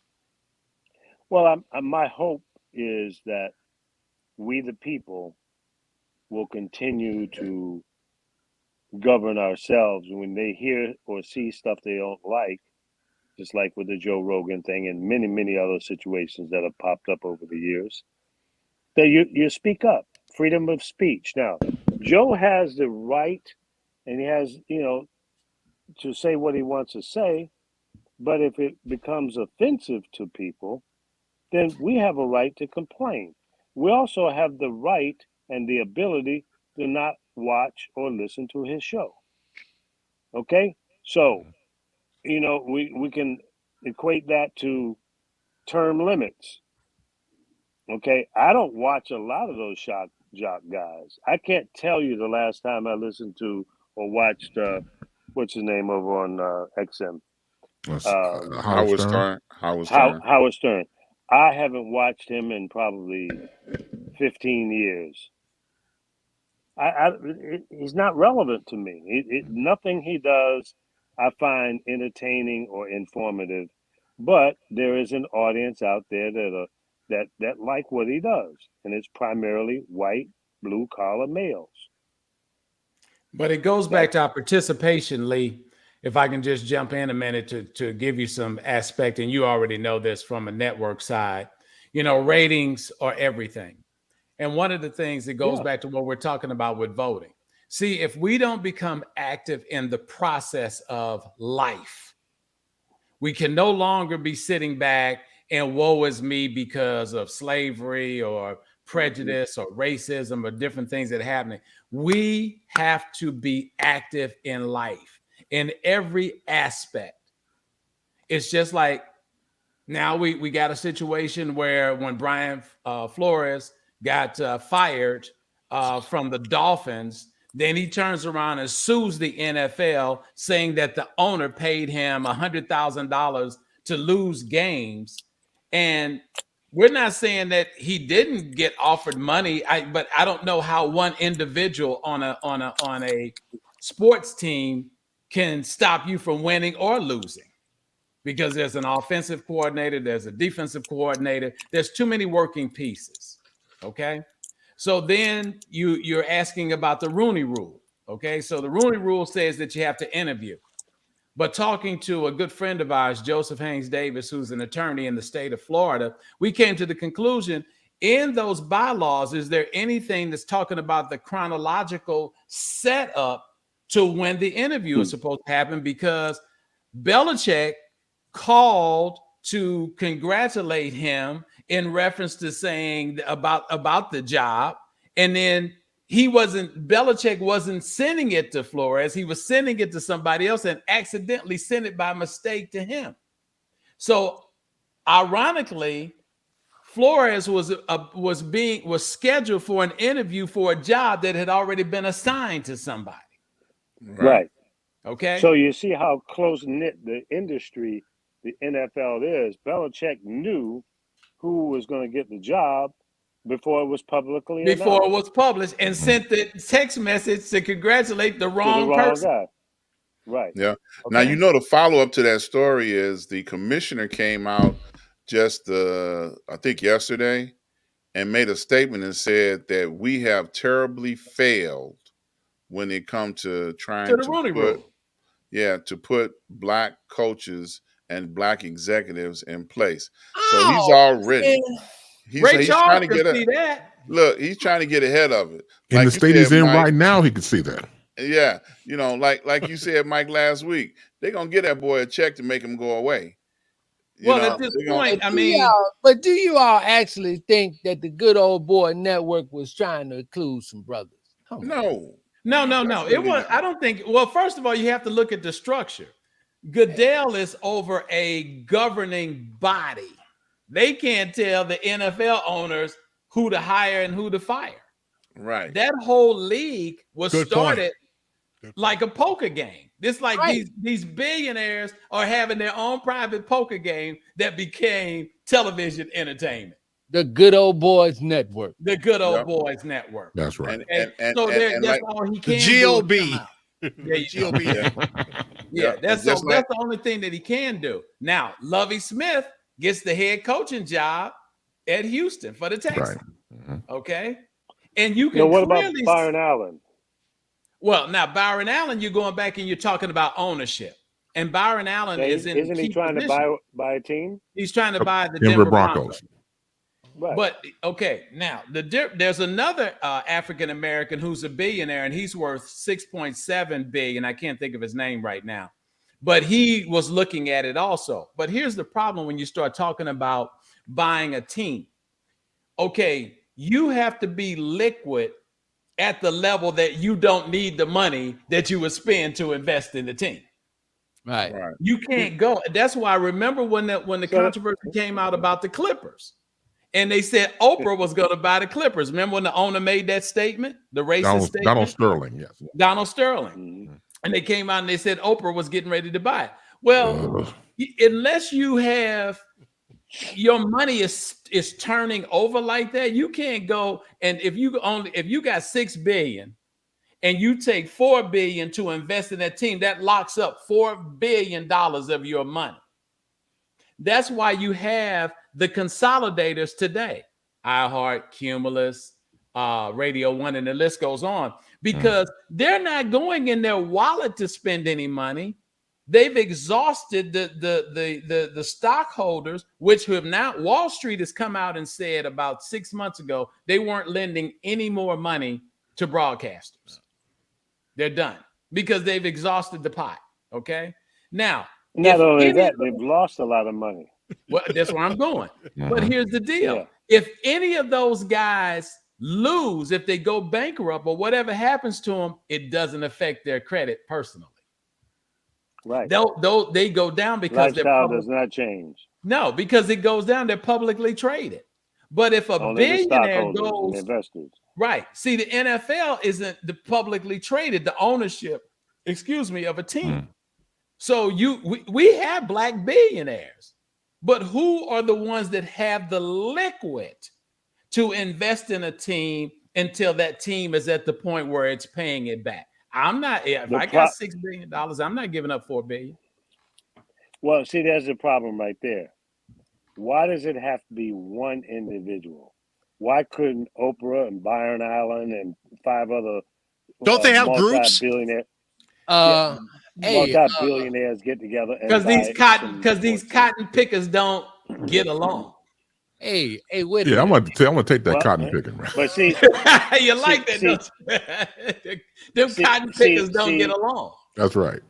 The system the rules and regulations in the NFL and any other organization, they set up the rules to eliminate, to discriminate against people who are not in that elite bucket.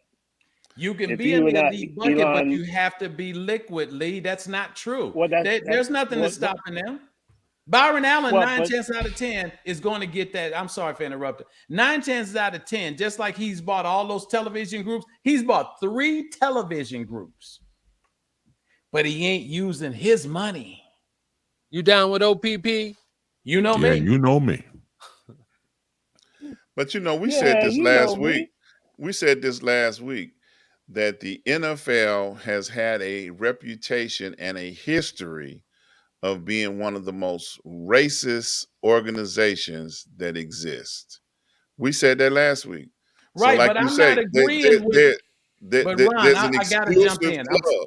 It's an exclusive club, like he said. But that's exactly what it is. That's my whole point.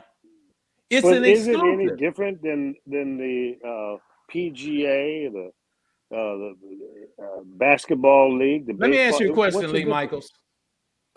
There's 5 other people on here. How did they get on this show? They were handpicked by you. Yeah. That's it. They were handpicked by you because you own SNN. This is not publicly traded. This is not owned by a group of people. You handpicked each and every one of us, and we're grateful and thankful for that. And you already know that. We love you. Seriously, don't get And me I love you emotional. guys too. Yeah, we But love you, see, dude. You a freaking genius. I didn't know Ron and Chris and Professor 6 months ago, and they're like my best damn friends. You figured that out. You figured that out. So can't nobody come to SNN and tell you who to put on this show. That's the position that they in. Man, I've been looking for a doggone sound effect for the telephone ringing. I can't find it. I'm really upset. I'm sitting here. I'm looking at the computer. I'm looking. I'm ready to do my thing. Hey, what you talking about? What you talking about, Lee? Building a network. What you talking about? Uniting with Buck and Mike Love. Y'all trying to put together to do something? No, no, brother. You can't do that. We haven't given you permission to do that. What is wrong with you? This is the NFL. Now, here's the good part. Lee, haven't we taken care of you? Haven't we given you anything that you wanted? And now you want to leave us to do something? Come on, Lee. Yeah. Now, Lee. SNN is the NFL. Broadcasted. Okay. And look, I guess every whore has her number, but they haven't hit mine. I mean, I've been looking one thing I have learned. One thing that I've learned, and I learned it during various deals in the broadcast business. And a man who is no longer with us by the name of Egmont Sounderling, a man that came over from Germany when he's a German Jew. He was trying to get away from the mess over there. He came over here and created an empire for himself. He couldn't speak English that well, but he got into broadcasting. He was doing reports in his native tongue back in the day when it was not popular for Jews and German Jews to be on the radio. Okay. He bought a bunch of radio stations, and most of the stations that he owned, other than a couple, were black program oriented. Egmont Sonderling was a shrewd businessman. He believed in spending the money on things that made sense to him. Numerous times when we would go down to Miami Beach, meet with him at his home in Miami Beach once a year for our annual budget meetings. We would sit in his Florida room with the sliding glass doors wide open, looking out over the ocean and the inlet.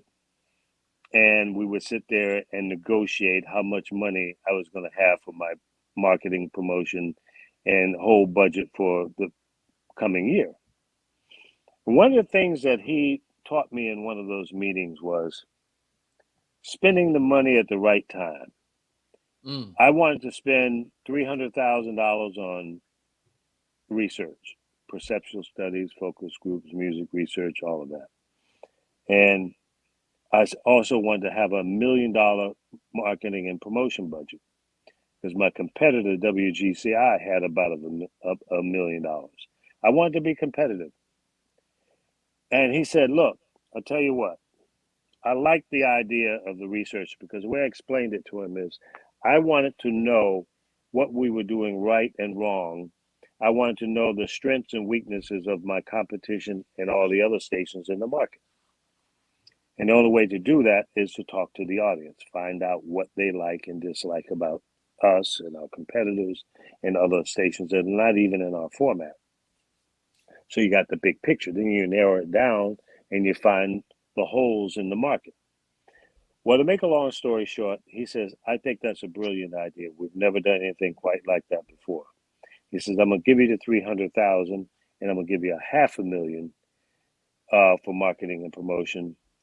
And once you implement the research and we see growth, I'll give you the other $500,000.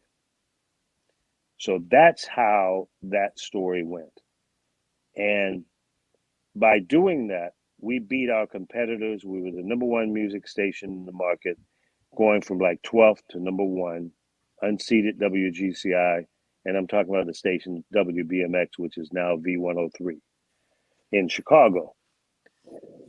Well, that sequence of events made me very popular in the business. I was being sought after by numerous other radio groups. So we were negotiating my contract, and I'll tell people the truth.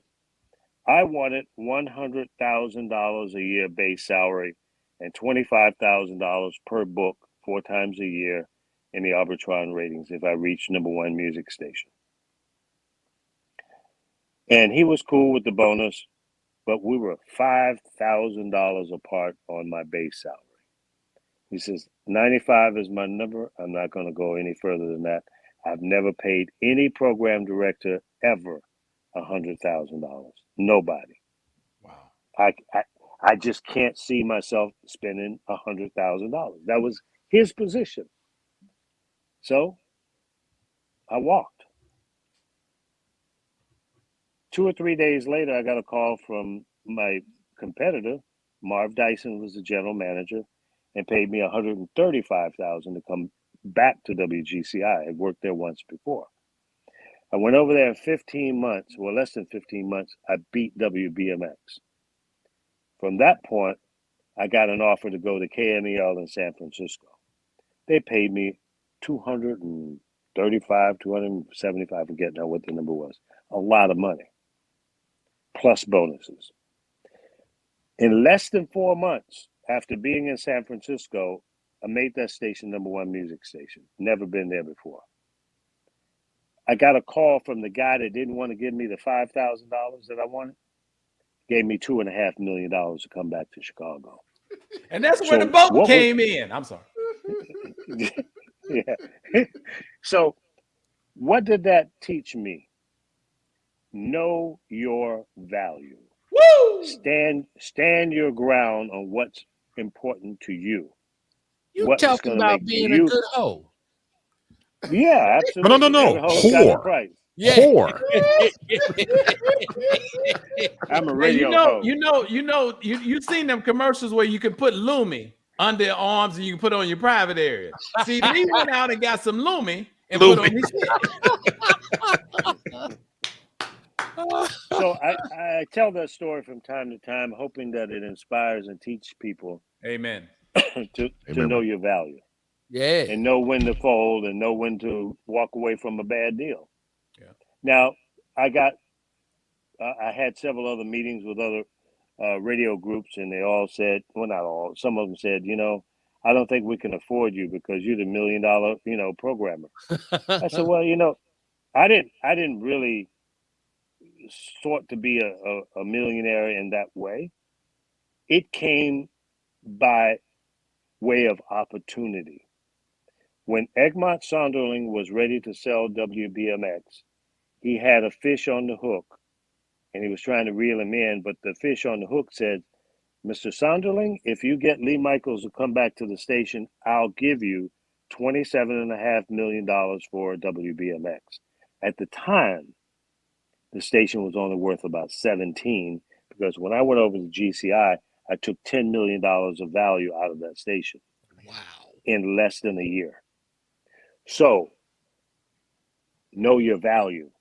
Amen. So when he called me, I was sitting in my hotel room in San Francisco, 19 days away from closing on a house up in northern Marin County, a little town called Novato. I mean, my family, everybody were really excited about moving from the suburbs of Chicago, going to the Bay Area. And when Egmont called me, first of all, I was surprised that he found where I was staying. And the reason he knew is because he talked to his friend who owned the station in San Francisco, and they had already cut a deal. The deal between them was Egmont says, look, I need Lee to come back to Chicago so I can get my number. What is it going to cost to get you to release him from his contract? I never understood what that number was, but the guy that owned the station gave him the green light to approach me, and he would let me out of my contract. Now, when I'm on the phone talking to Egmont and I'm telling him, you know, my family's really excited about staying, coming to San Francisco and blah, blah, blah, blah, blah. And I said, I got a $50,000, what do you call it, earnest money on this house that we're about to close on. And I don't know if I walk away from the deal, I'm going to get that money back. He said, don't worry about it. If you don't get the money back, I'll cover that. So, understand the importance to Egmont, how important it was to get me to come back, because I was the guy to guarantee him his paycheck. Mm-hmm. Joe Dorton said, you get Lee Michaels, I'll give you your 20. I'll overpay for the radio station.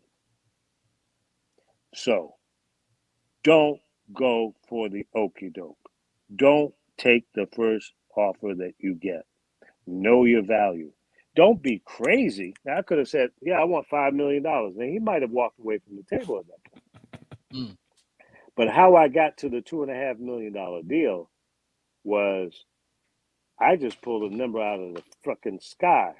When he says, what is it going to take to get you to come back? I said, oh, Egmont, it's going to cost $1 million to get me to come back. He says, is that your number? I went, I said, hold on a second. Called your ass out, you cotton picker. It did. I said, hold on a second. I took the phone. It was an old desk phone in the hotel room. I put it under two pillows. I went into the bathroom, closed the door, and I said, yes. I came back cool, calm, and collected. I said, let me talk it over with my family. Give me an hour or so, and I'll get back to you. He says, okay, that's fair. So I talked it over. And at first, my wife at that time was saying, you're crazy. No, that's the man that didn't want to give you $5,000 more than you wanted, or the number that you wanted. No, he don't trust him. And she was not having it, right? I said, Cindy, he said $1 million. He would give it. I just threw it out there. He said, and she's still ranting, right? And I said, $1 million. We can buy the house that, you like up here, and we can do whatever we want to do. And she said, how much did he say? So she started listening. So at the end of the deal, by the time we finished negotiating, I got an entertainment lawyer that my old friend Keith Adams introduced me to. This guy had never done a radio deal before.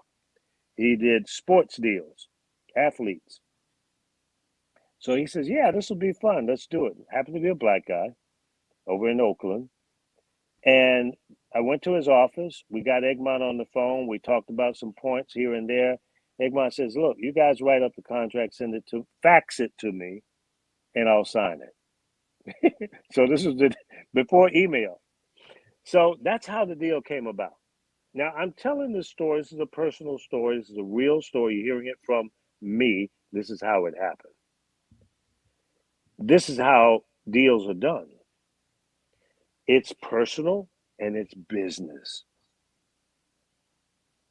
Know your value. Amen. When the doorbell rings, you got to know when to answer it and when not to answer it. Mm. And if you answer it, you better be prepared and know your value. Mm. Amen. And I amen. like that. My hope, and I'm gonna finish here, Sure. was it would open the doors for other programmers to make a lot of money. Guess what? It didn't happen. There aren't any other $1 million programmers. Have you ever heard of one? Okay. Not Why? black. Because Not black. I don't even know a white guy that was a Really, to programmer be honest that- with you, off Scott Shannon. air. Scott Shannon may have been the closest one. And he was on the air and the PD. Yeah, right, exactly. Most of his money was probably coming in off air Correct. talent, Mm. on air talent. So, bottom line is, right about that time, the industry was rapidly changing, and the clear channels and evergreens and companies like that was buying up stations and raising the price, and bidding wars was going on. So, once they became so powerful, had so many radio stations, they didn't have to pay big bucks to talent anymore, whether it was on air or management. So the game changed very quickly. So I say, still know your value. Don't sell your soul for rock and roll, a little bit of money here and there. Make them pay you, because you're going to work as hard as you've ever worked before, just like you did the job before, and they need to pay you. Amen. Period. Amen. Because Yeah. if they pay you $1 million, they're making $20 million off of you. All day. That's right. All day. You hear about these basketball contracts and football contracts, baseball contracts. I mean, Joe Rogan being paid $100 million. How much you think they're making off of him? Oh, A ton. he's a top podcaster in the country, though. Well, but it's two. But see, it's twofold. So what? Well, hold on, guys. It's twofold, because not only is he's got the largest audience, he's bringing people in that go to the other podcasts. It's the same argument that, remember when Monique and Like the girl was getting into it over Netflix, where the what's the girl's name? I forgot. I can't think of her name right now, but she got $1 million and Monique got 600,000 or something crazy. And Monique went to Steve Harvey and was all over the place. The fact of the matter is, when that girl was on shows on Netflix, and at that time, Netflix hadn't brought in its audience to have a lot of African Americans on it. So they're saying, well, when we bring her on, yeah, I know the Monique part, but who's the Leslie? Who's the white girl? Amy something? Amy, not like Amy Schumer or something like that. Schumer, I think it was. Something like that, yeah. So, yeah, so her followers were looking at other programs on Netflix. Netflix didn't have enough black programming at that time for Monique to bring African Americans to the platform to make it work. And that's the same thing with Spotify. So it's not about just the target of the one show, it's what they're getting out of you. Because once they come on that podcast platform and they see, oh, Buck Wild's got a show, and Mike Love's got a show, and the Professor's got a show, they're going to go check out all those shows, and they're going to get credit from the revenue side of it. And that's what it's all about. Going back to wrap up what you just said, knowing your value. There you go. Right.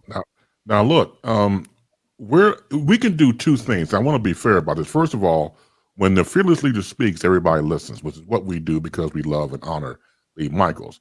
But that's a mic drop. Now, I wouldn't come behind that if you paid me. So it's up to Buck and Professor to come behind that, or we can. Okay, he's out, and Bucky got to go too, right? I've got to go. Yeah. Okay, there you go. That's that. I love my job. You've been watching. Good night. You've been watching SNN Street News Now. Catch us every Thursday. That's 9 p.m. And we'll Eastern. be in the green room for the next 20 minutes. Man, I'm going to hear the Mother Hubbards, and I got to go. So we'll take it from there. Every Thursday evening, 9 p.m. Eastern, 8 p.m. Central, and 6 p.m. on the West Coast. Go to your YouTube channel and find this YouTube channel, SNN Street News Now. Make sure you subscribe, like, and share. Catch us on Facebook Live, Twitter, and Twitch. Of course, we come here because we are the masters of intellectual chaos. MIC. Mike, you got that? See how that works? All tied in. I like that. Yeah, I like that. All right. Of course, as for all of us here on this program, for Dr. Ron Ford, for Professor Reggie Miles, for Mr. Michael J. Love, for Buck Wild, and our fearless leader, Lee Michaels, I'm Chris Bass. Continue to be peaceful. Take care. Good night. Peace, love.